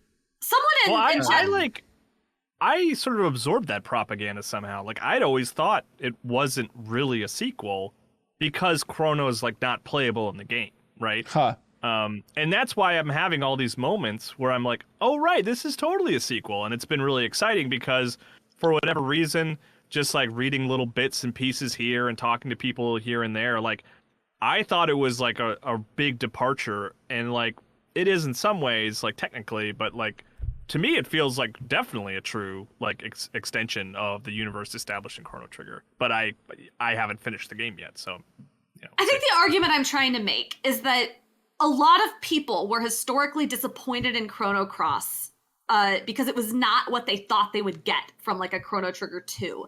And so if you pitch this to someone as Chrono Trigger 2 without too much other context, I think it comes with a set of specific expectations, like what you would expect from a sequel, that are not met by this game at all. But if you pitch it as sort of kind of a weird sort of sequel, sort of spin-off, like Blue Chorus in chat just said kind of like Nier and Drakengard, which I think is a really good comparison. If you pitch it like that, then I think you find the parallels, like Kyle you're saying you appreciated the parallels a lot more. I had the exact same experience. Like that's how it was pitched to me as sort of a weird, like not quite sequel. And I found the connections to be that much more satisfying as a result. So I think it's less about is it a true sequel or is it not, and more like what you expect of it. Yeah, and I would agree with that completely. I won't argue with that. I guess the part of where I'm coming from with it is I don't think there's any doubt, regardless of how it was like received or interpreted, like I don't think there was any doubt in the developers' minds that they were making a sequel to Chrono Trigger. Right. I think that's true. Yeah. Mike Corrado writes in and says, there's a point in the story where you return to your homeworld as Lynx and discover that Dark Surge has been making a right old mess of things. You can stop in at Arnie Village and find that everyone in town has taken refuge in Radius's home. God, I didn't go to Radius's home. I just thought it was an empty town. Anyways. Well, you can't really get in there. Like there's someone who's like at the gate. It's like, hey, we're all holed up here. You need to get out of here, dude. You're a dead human. We're scared of Surge. They say, sadly, though, there's a whole lot of tell, don't show going on here. Apparently, Dark Surge wants to, quote, kill everyone on the island, according to the boy you save on the beach. Can you imagine how much more impactful it would be to see this in action? I've said it before, but I can't help but think that this game's narrative would be much better if Surge had dialogue with NPCs and his teammates, or just an internal dialogue. Now, I love this game, really, and this section has a lot of really emotional scenes, but Surge's tale is falling flat for me at the moment. It feels like a vessel for the plot to revolve around and less like a human being. Yeah, I hear you. It kind of ties back into the silent protagonist thing, but yeah, I forgot about that idea of he's just killing everybody there. I think seeing a little bit more of that would be cool instead of just, there's a kid on the beach and he's scared of like these fire cats. That's about as much as we see. We do finally get up to Homeworld Termina though. Yeah. Hell yeah. We do it. Yeah. I think it's possible. I think I actually buy the way they talk about Dark Surge though. Yeah. I don't know, like I think they spend the whole you've witnessed firsthand, you've witnessed how brutal Lynx can be and like how manipulative and ruthless he is, right? So I think at that point, since you've seen all of that, you don't need to see it all again. Like all you need to know is this like malevolent being is loose, and you can just fill in the blanks about what he's doing to people and how. Yeah, you know. I guess so. Yeah. But anyway, sorry to interrupt. Hey, no interruption here, man. This is one big interruption. That's all we're doing here. I realize I think this actually happens earlier and we just skipped over it, which is fine. But it occurs to me we didn't really talk about the fact that Pore has now like fully invaded Termina. Like they're the Pore army is like here and causing problems on purpose. Yes. And it's just like again like more of those Chrono Trigger connections. Like this is an army from the main continent that was in Chrono Trigger, and now they are here. Yeah. Also something just to follow up on that we talked about last week where I was confused about like how long have humans been there? There's some guard, I think they're in Termina, where they say that it's been 100 years since people colonized El Nido. Yeah. Just for a frame reference there.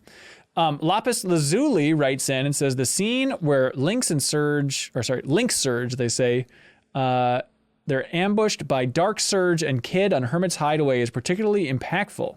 Despite being a silent protagonist, we are made aware that Surge cares deeply for Kid through a poignant montage of all the CG cutscenes with her, and that his heart is wounded that she has taken Dark Surge's side against him. Then we find out that Harley has feelings for Surge as well, but mysteriously vanishes from the party. It's powerful stuff. Yeah, that Kid scene, I was very confused because like evil Dark Surge was being open and just like talking to you directly about who you really were, or like saying things that it's like, well, Kid surely can hear you, right? Is there some sort of wild brain manipulation here? Because the way that she's still so angry at you doesn't seem reasonable. It seems what an interesting mystery. It's quite the interesting mystery. Well, there we go. That's how that all works. Christopher Semelli writes in, my one question is, where the hell is Glenn? Where's my boy Glenn? Deesbutt says, he replies to that comment saying, I found him in his childhood home at one point as Lynx. He was mediating between two quarreling brothers. Yeah, he's just arguing with people in Termina. He's just hanging out there having a good time. Yeah, a lot of characters that used to be in your party seem to have gone back to their own lives and their own business at this point and are just sort of checked out, which I think makes sense on one level, because if like whenever you don't have characters in your party they are out in the world in their places doing their stuff. So like after you recruit Greco, if you don't put him in your party, he just goes back and hangs out in Termina and does Greco things, whatever. Like everybody is like that. But I think it makes slightly less sense for certain characters that are more intrinsically tied to the plot. Like I brought up Guile earlier. It's very weird that he literally just watched Surge stab Kid a couple days ago or whatever that was, and then is just vibing in the back of the bar in Termina, like, well, I can't help you right now, but doesn't he say luck, something buddy. about? I think doesn't Guile say something about his memory though? I think Guile mentions something about him like not being totally together or being able to remember maybe. what went on. Huh. Yeah. Maybe. Interesting. But hey, you go back to old Viper Manor in this section, and I love that stupid dopey bit about Orcha, the chef, and how they like fed him something from Hydra Marsh and they just ring the bell and he turns into the hell chef or whatever the hell's going on. Hell or cook, right? Yeah, it's excellent work. There's the Rochester boss you fight in this section, all this stuff as you're going through there and changing the different water levels and avenues and all that stuff.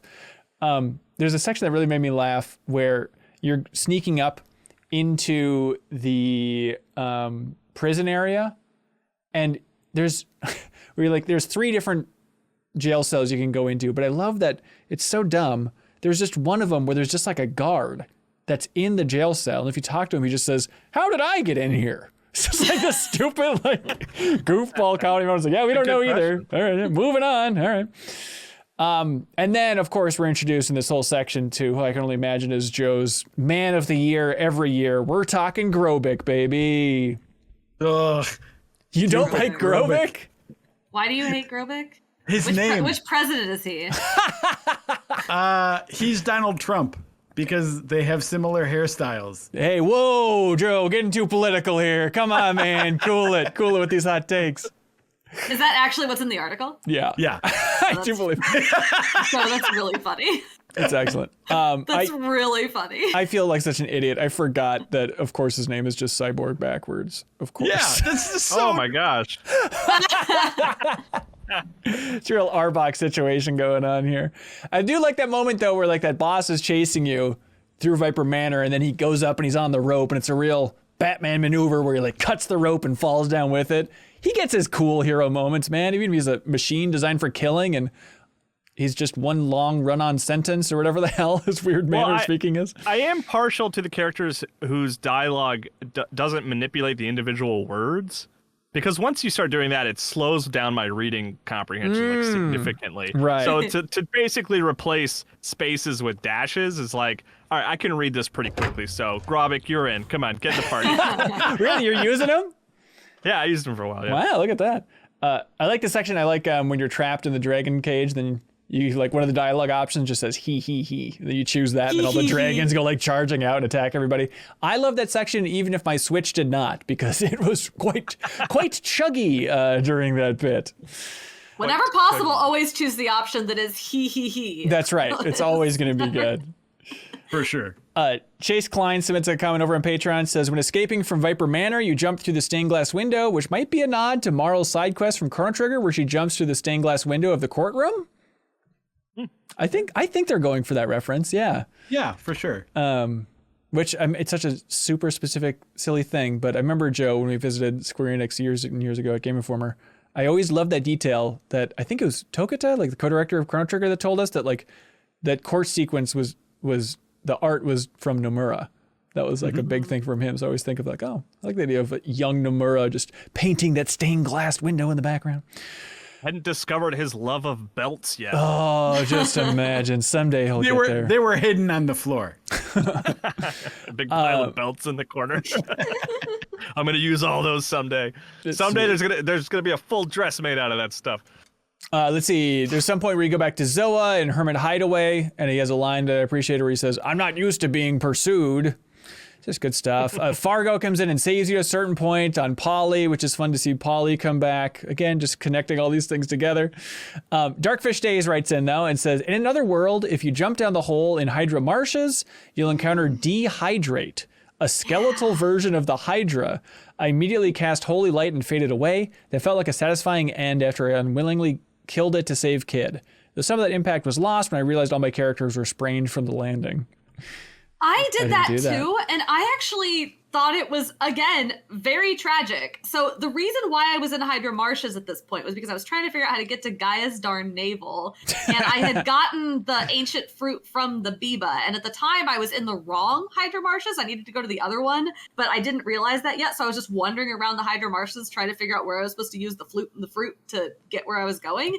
And I found the hole, and I'm like, oh, this is not the hole I went down the first time. Let's see what's down here. And I jumped, and the only thing you can do is fight. Like, you can't. I don't know if you can run away. I didn't really try, but it just sort of immediately drops you into the battle with the dehydrate, and then you beat it. And then I think I had Irenas and Starkey, and I don't remember their exact lines, but it was basically Irenas going, "Wow, like, did we really need to do that? What did that really accomplish anything?" Like, did we just really murder the Hydra again? Right. Like, it was just, again, a very just gutting line. Like, wow, you destroyed the environment once. And then after doing that, you went to the other world to kill the undead corpse of the thing that was holding the environment up. Like, That's what right. is wrong with you? Checks out. Yeah. It's just really painful. I had to reset on that fight because I went into it. I don't remember why. Something was weird, and I was like, "Oh, I need to run away and reinitiate this fight again so I can do it right." I think I didn't have a character who could steal, and I thought I wanted to steal something from him. So I ran away. Murdering the Hydra a second time and stealing from it. Hey, wow, I'm Joe. the guy who didn't save Kid. All right, Yeah, so baby. I'm a rebel. But weirdly, this is a situation where if you run away, you do not get to reinitiate the fight. The ghost just fades away, and you don't get the reward, which is Stina's level 5 tech. Oh. So I ran away. I didn't get to fight the dumb thing, so then I had to reload my save. So then I went and attacked the ghost of the monster that had previously been killed. Perfect. Good I game, didn't have man. to kill it. Oh man.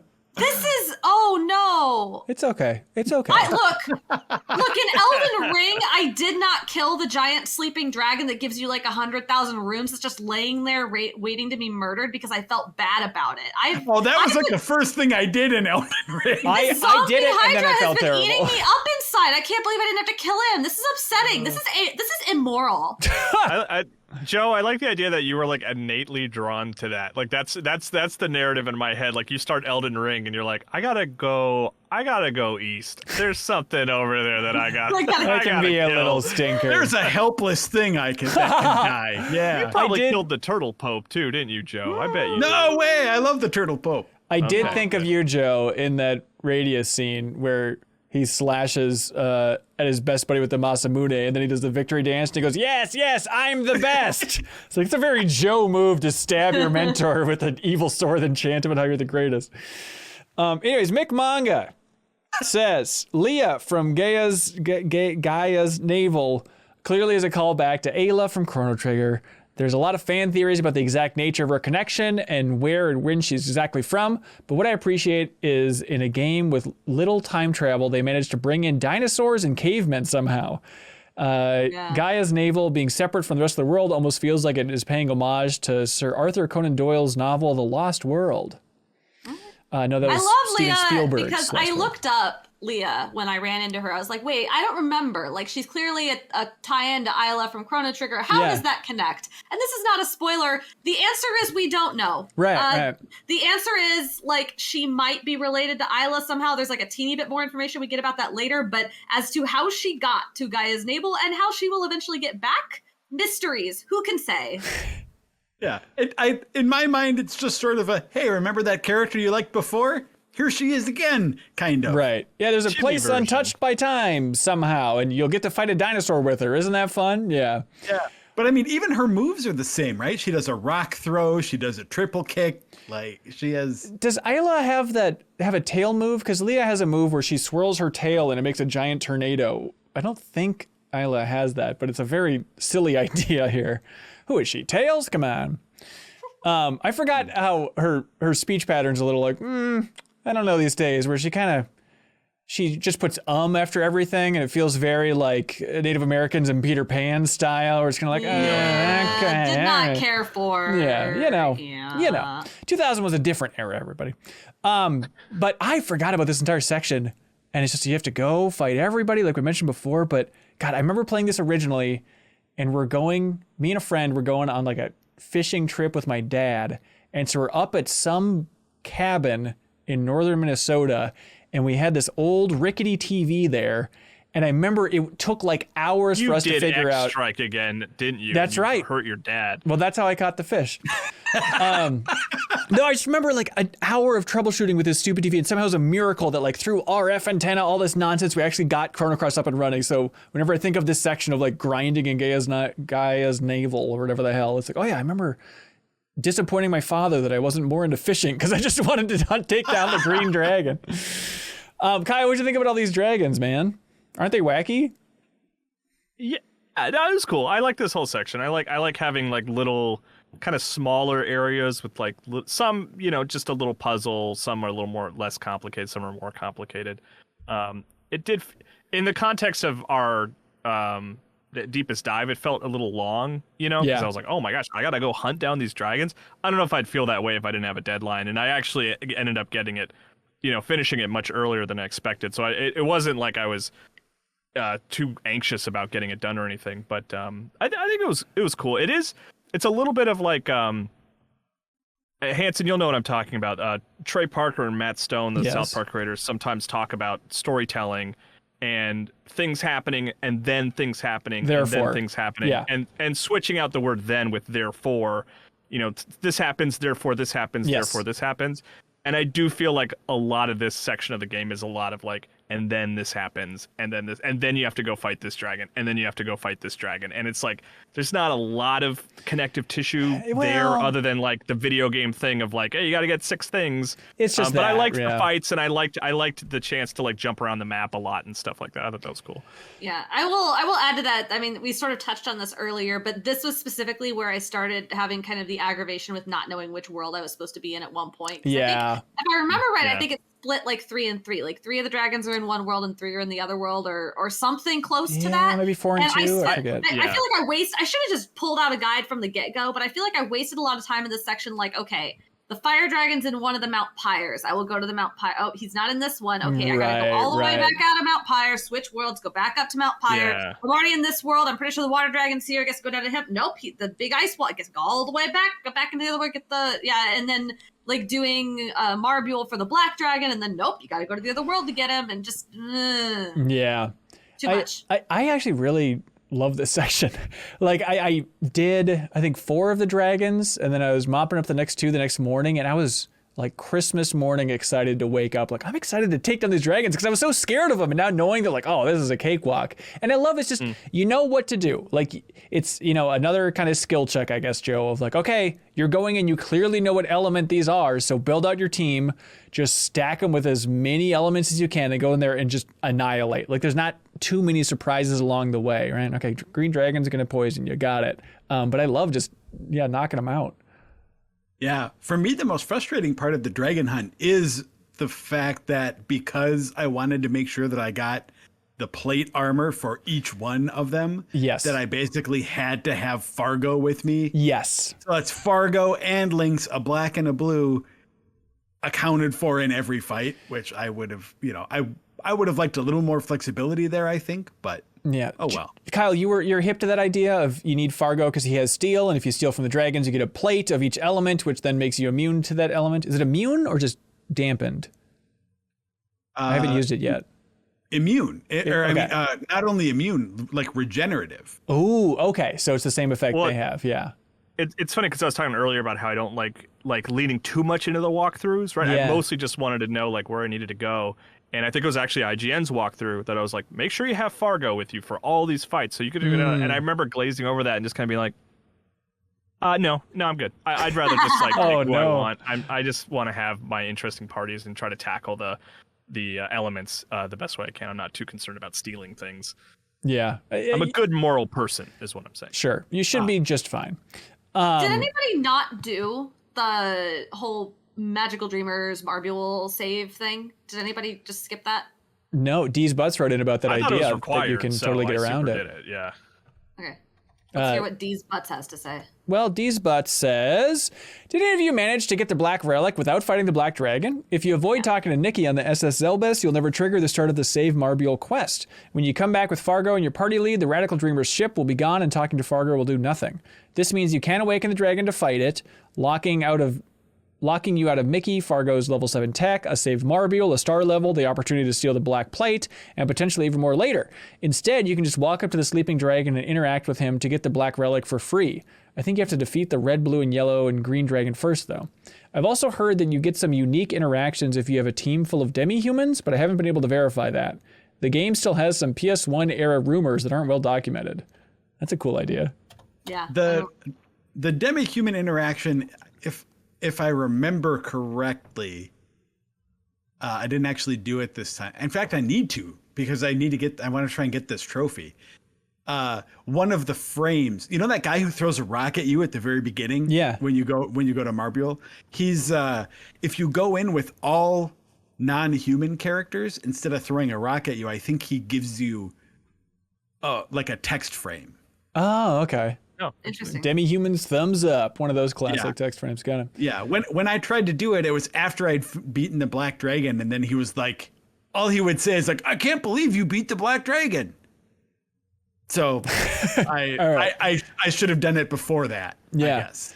I like the fire dragon. I like how he's your little buddy, and then he transforms into a super beefy version. And then there's like that salamander that you think is the dragon. It's like, oh no, it's a little guy transforming. Okay, good. I wanted to make sure that I wasn't the only person who got like faked out by that back in the day. Oh, 100%. Yeah. Yeah. Which I liked. That was fun. Like I like little being guy- tricked like that. The little guy even has the joke that he makes. He's like, "Hey, this is my pet salamander." Like Right, he's this little right. guy, and then the big guy is his pet. It's cute. Obviously, the standout dragon here is the old green dragon, the old love that stoner guy. dragon with just the bloodshot eyes, and he's got like the stupid hair coming out of his chin. I was streaming that section. I forgot how over the top it is. And Bob Buell, God bless his heart, in the chat, when he saw the green dragon, he said in the chat, "Hath thou brought me Doritos?" It really cracked me up. Comedy points. Yeah, he really did it. But then we killed the green dragon, everything he stands for. And all the dragons are impressed that you can do it. They all just want a good fight, you know? But yeah, not that bad. And then after that section, there's that brief bit with Orla, and I forgot how cool Orla is. And she's like, all It's right. really a shame you get it. Like, it's really a shame that she's such a late character. Right? Yeah. Because like you can't even get her as Lynx. You just fight her, and then she's like, I still don't believe your Surge. Yes. Come back later and then let me know. I'll give Come you a back when little you're really keepsake. Surge. Right. Yeah. Right. Yeah. Yeah, I guess for dragons, sorry, just to jump back to that a little bit, like, I guess the white dragon stood out to me. Like, he had a healing move that like healed himself for 550. Very And annoying. I was like, oh my God, that's Time consuming. very impressive. It still wasn't too bad for me overall. But Kyle, do you remember which dragon was the hardest for you? I do remember the white one being tough because of the healing. But I did have feral cats, which did a fair bit of damage. Yeah, a fair bit of damage. None of them really like blew me out of the water. Okay. Yeah. Oh, yeah, I enjoyed I liked all the fight because it's that thing we were talking about earlier. It's like I wish you could change people like, you know, mid-fight or something like that. Where this is like, you know what you're going up against, so you can prepare a little like beforehand. Right. Yeah, that Sky Dragon also has Ultra Nova, which did a ton to me. It's a beast of a move there. They've got to trap that, man. You can trap not Ultra Nova. Not interested. I want to hear about Why? these made-up mechanics. Why would I ever take up a whole turn using an Yeah. ability that does no damage when I could take up a whole turn using an ability that does many damage? So Yeah, I'll get it the eventually, Pokemon or principle. I won't. Yeah. Yeah. Pokemon principle. I play Pokemon exactly like this. Except by sacrificing one turn, you can give yourselves many more damages in the future. I don't know about that. You're not Whatever. thinking about the future in a Chrono game? Joe, remind me to bring this back up to you again next week because I have a point I would like to make but cannot make it now. Interesting. All right. All right. So then you go back to Fort Dragonia, going through the whole thing. You get to fight evil Surge again, which, by the way, it's not fair that he's innate black and he has all of like Lynx's Same moves moves. where it's like, yeah, should I not still be innate white then? Why do you get to keep your innate color and I don't? It's not fair. It's out of line completely. Let's see. Does the game, oh yeah. Do you guys remember? Does the game? This was a part where like I wasn't sure if the game actually told me it was time for me to go back to Fort Dragonia or not. Just like we were talking about before with like the mixed messages or lack of communication there. Because like I don't know. I think I did it, but I don't remember the game sort of giving me the quest for it. I think the shaman might have mentioned it, or like in that area, maybe. Okay. Yeah. Yeah, I don't know. Anyway, Yeah. so you're back there, but you don't have to fight a stupid boss in front of all of the crystals this time. Yeah, you have the Yeah, dragon that's nice. here, so you can just burn through. I did go back to all the branches and picked up all the items because we're in the other world now, and there were good items in there. Yeah. Yeah. And then So yeah. I went back to Fort Dragonia before I did all the dragon stuff and did that sweep of the items and stuff, but because I didn't have the dragon tier, I still had to deactivate all the crystals. Oh, But Joe. but I didn't fight a boss with each one. You just do go it all over in. there. Gotcha. Do it all again. Because I'd forgotten that once you have that special item, it just you can just walk right in basically. Yeah. Can't bring your team with you. Just Surge walking into the whole area. Get to see the whole history of the world with the light that isn't lighting up the backdrop here. They mention reptites, which is very exciting. And then they say something about Lavos wiped out the reptites and then the timid apes came out of the forest and became man. But I was confused of like, wait, is that like saying that Ayla cavemen, they're the timid apes? Yeah, Yeah. yeah. This is Okay. recounting the history that we kind of Okay. know already. It's weird to call them apes, isn't it? Can I back up for like 2 seconds Please. and laugh at the fact that we fight Dark Surge Lynx in just the elevator? Like It is weird, right? Yeah. I was expecting, like, I was bracing myself to fight him at the top because I forgot how the sequence goes, and then I just walk in the elevator and oh, well, there he is, right? Okay, I guess we're fighting here. Right. It is an odd spot. He's just vibing in the elevator waiting for you. Yeah. He's not doing some nefarious deed up at the top of Fort Dragonia. I don't know. Exactly. It's like you're not even sure that he's even there, right? They could have built up to that a little bit other than just like, I mean, it's just like, well, here I am going to work, open the door. Ah, hey, arch nemesis, how's it going? Should we fight? Okay. Yeah, I guess this isn't the last time. All right, we'll see you later. Brain Freeze says, it is the son of a gun room, the most epic room in the game. Well, you got that going for you. good I point. didn't want to think about Son of a Gun ever again. I can't stop. But in this section then, going through the history of the world, all that stuff, like they make the little obvious note here, but I like it, that idea that like, oh, okay, so humans began to rise up after the reptites were defeated, and then they started to devour the planet just like Lavos. Are we really so different from Lavos, this humanity of ours, Kyle? No. Correct. And then there's that sweet cutscene of Surge touching the frozen flame and it shatters and baby Surge is inside of it. Like, I forgot how cool Dragon it tier. is. I'm sorry. Right? Dragon We've tier. had this debate. This is the Dragon's tier still. Yes, correct. Yes. It is? Okay. This is not. We've still not seen the frozen flame, right? I guess Correct. not. Right? I guess not. Yeah. Okay. I'm just checking in on that. I'm still confused. It's nice about to all that, be finally honest. have a frame of reference for why there's a baby in the track screen. Like that Leonardo DiCaprio pointing at the TV meme, being like, "Oh, that's that baby." Okay. We got the baby! They really like 2001, which is where babies were invented. But yeah, I think this entire section I was just confused about. Like, yeah, okay, the dragon tier shattered, but then it transformed into the tier of love. And there's the tier of love and tier of hate. And then they say, perhaps when they combine, they'll become the legendary Chrono Cross. I just feel like so many of these words. It's like, That's okay. the line. All right, it's That's another Leo DiCaprio meme right yeah, there. exactly. So it's That all and the there. Enertron. That was the other moment for me. Yeah. It's like they said it. Yeah, any thoughts on how this wrapped up here, Kyle, for this chunk? Turning back into Surge, all that fun stuff? Well, I'm excited to be Surge again. Weirdly, I don't know Yeah. why I'm like so more invested in him than Lynx, I guess, because that's his true being, I suppose. But yeah, I mean, the big highlight for me was going to the Dead Sea in this. Yeah. Like switching the bodies was a big cool moment for me without any familiarity with the game, and then visiting the Dead Sea was another moment of like unfamiliarity with the game that was really exciting. And then now I'm just like, it's like, oh, okay, I get to be Surge again, and I'm excited to see where this goes next. Yeah.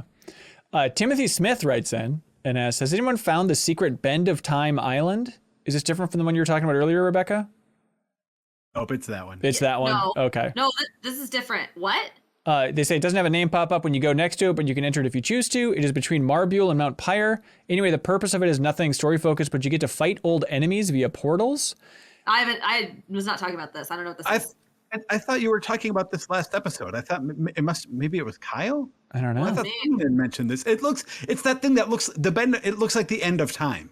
Yeah, that's exactly what Timothy Smith was saying. Is it's the end of time reference? Oh, yeah, I need to check that out. I haven't gotten to it yet. I don't know what this is. Oh, weird! I could have swear we talked about this. No, Sorry. you're hallucinating, Joe. Uncle Longfellow writes in with more script changes, everyone's favorite, saying in the original version of the game, Sneff refers to the magic trick where he turns people into cats as cat on a hot tin roof. But in the remaster, he calls it catamorphosis. That is weird.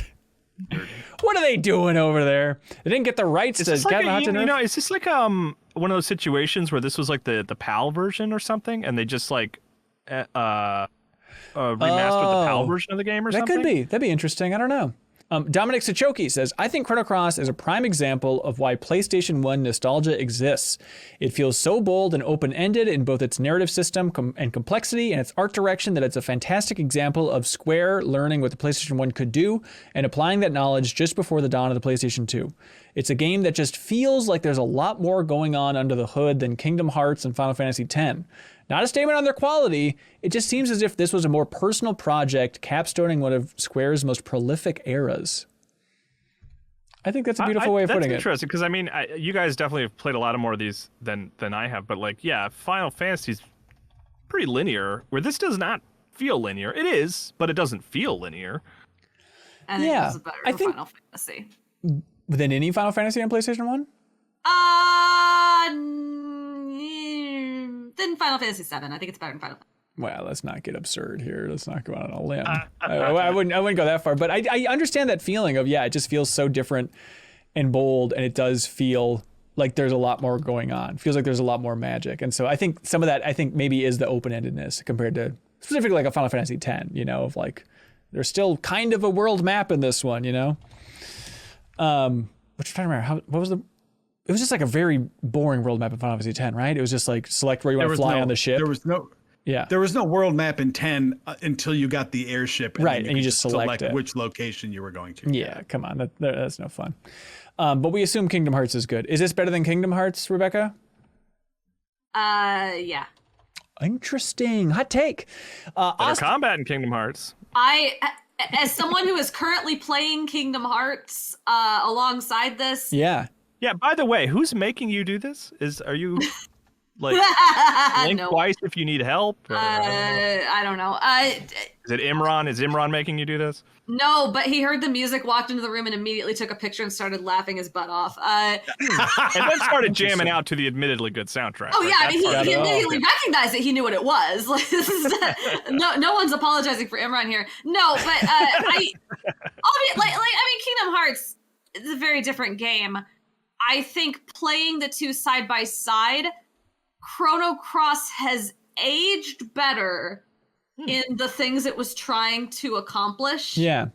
Kingdom Hearts, I think, is messy, and we've improved the kind of game Kingdom Hearts is so much that it's really hard to go back, but there really hasn't been anything quite like Chrono Cross, so it's easier to sort of forgive the roughness. I guess is what I'm trying to say. Yeah, I think that's a great way to say it. Yeah.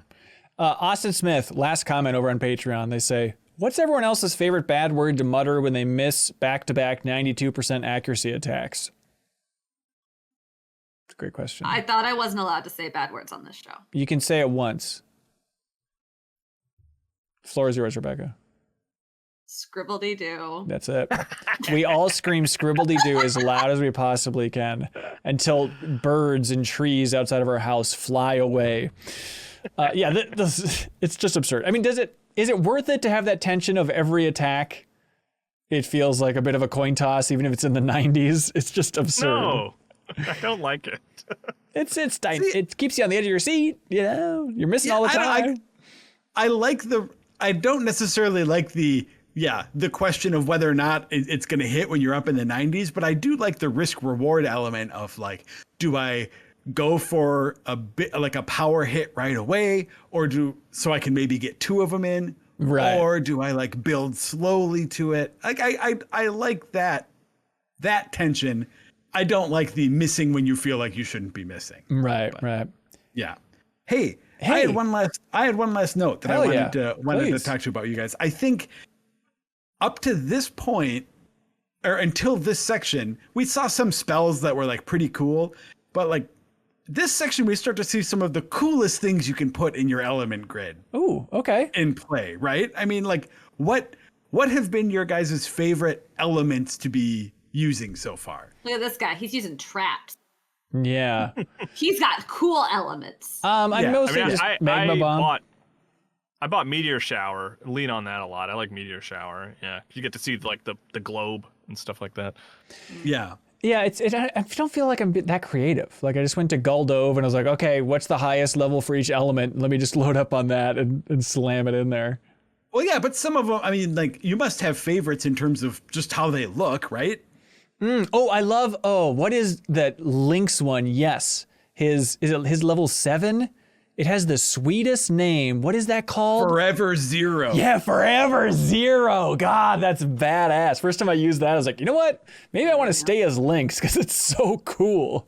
Yeah, and Harl has Lunaretic, which he gets like I love way that one, earlier than anyone else gets their level 7. Some of those level 7 like some kind of madness you would contract living on the moon for too long or something. Yeah, absolutely. Yeah. That's what makes it badass.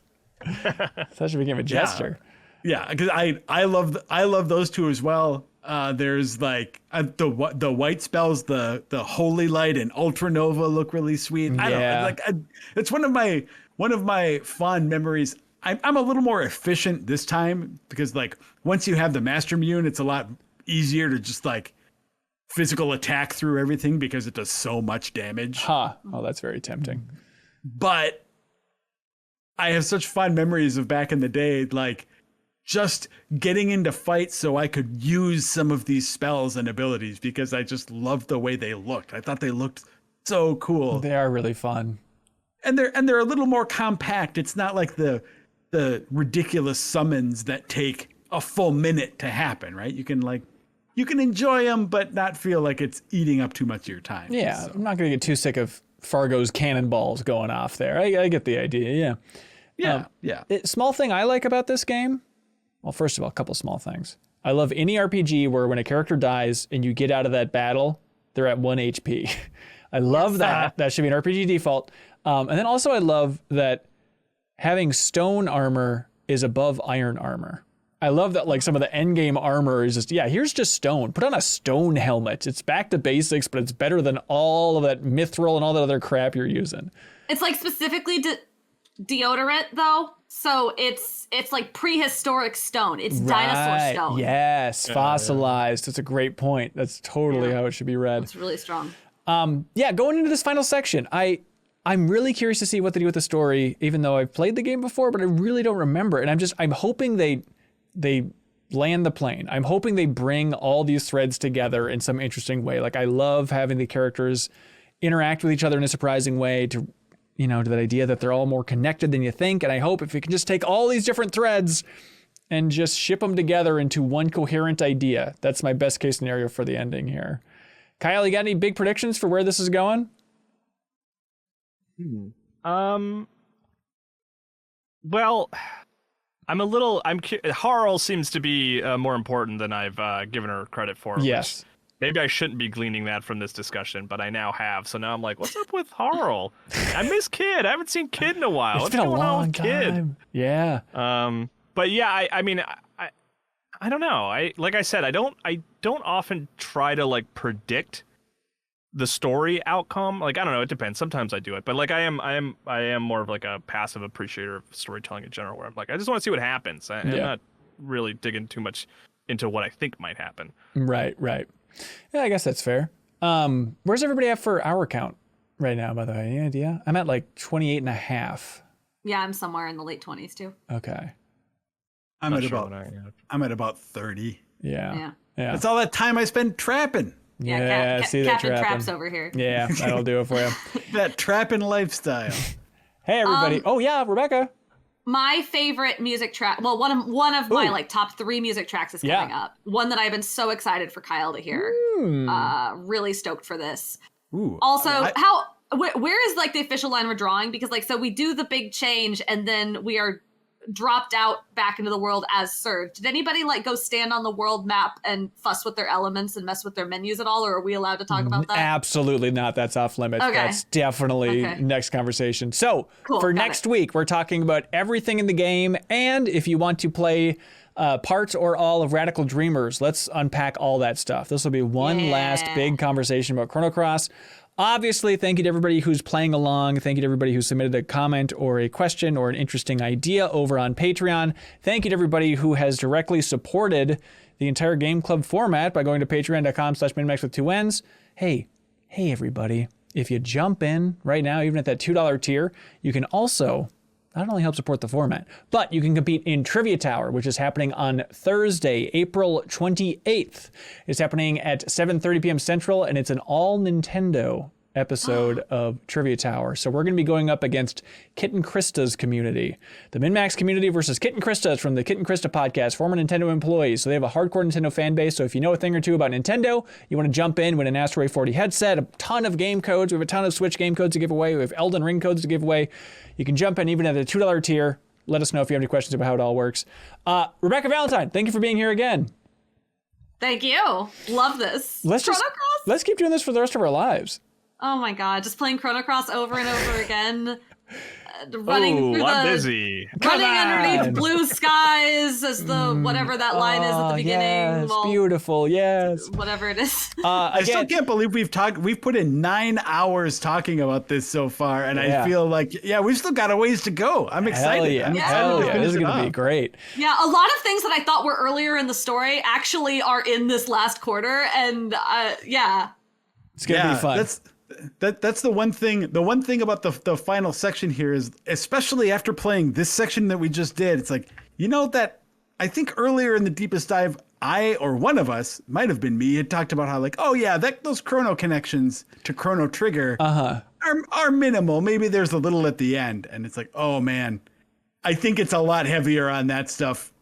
At least in this section than I was remembering, and I think it's even heavier in the final one then. So interesting. We'll see how it goes. We'll see you back here next week, everybody. We appreciate your support. Thanks, everybody. Bye.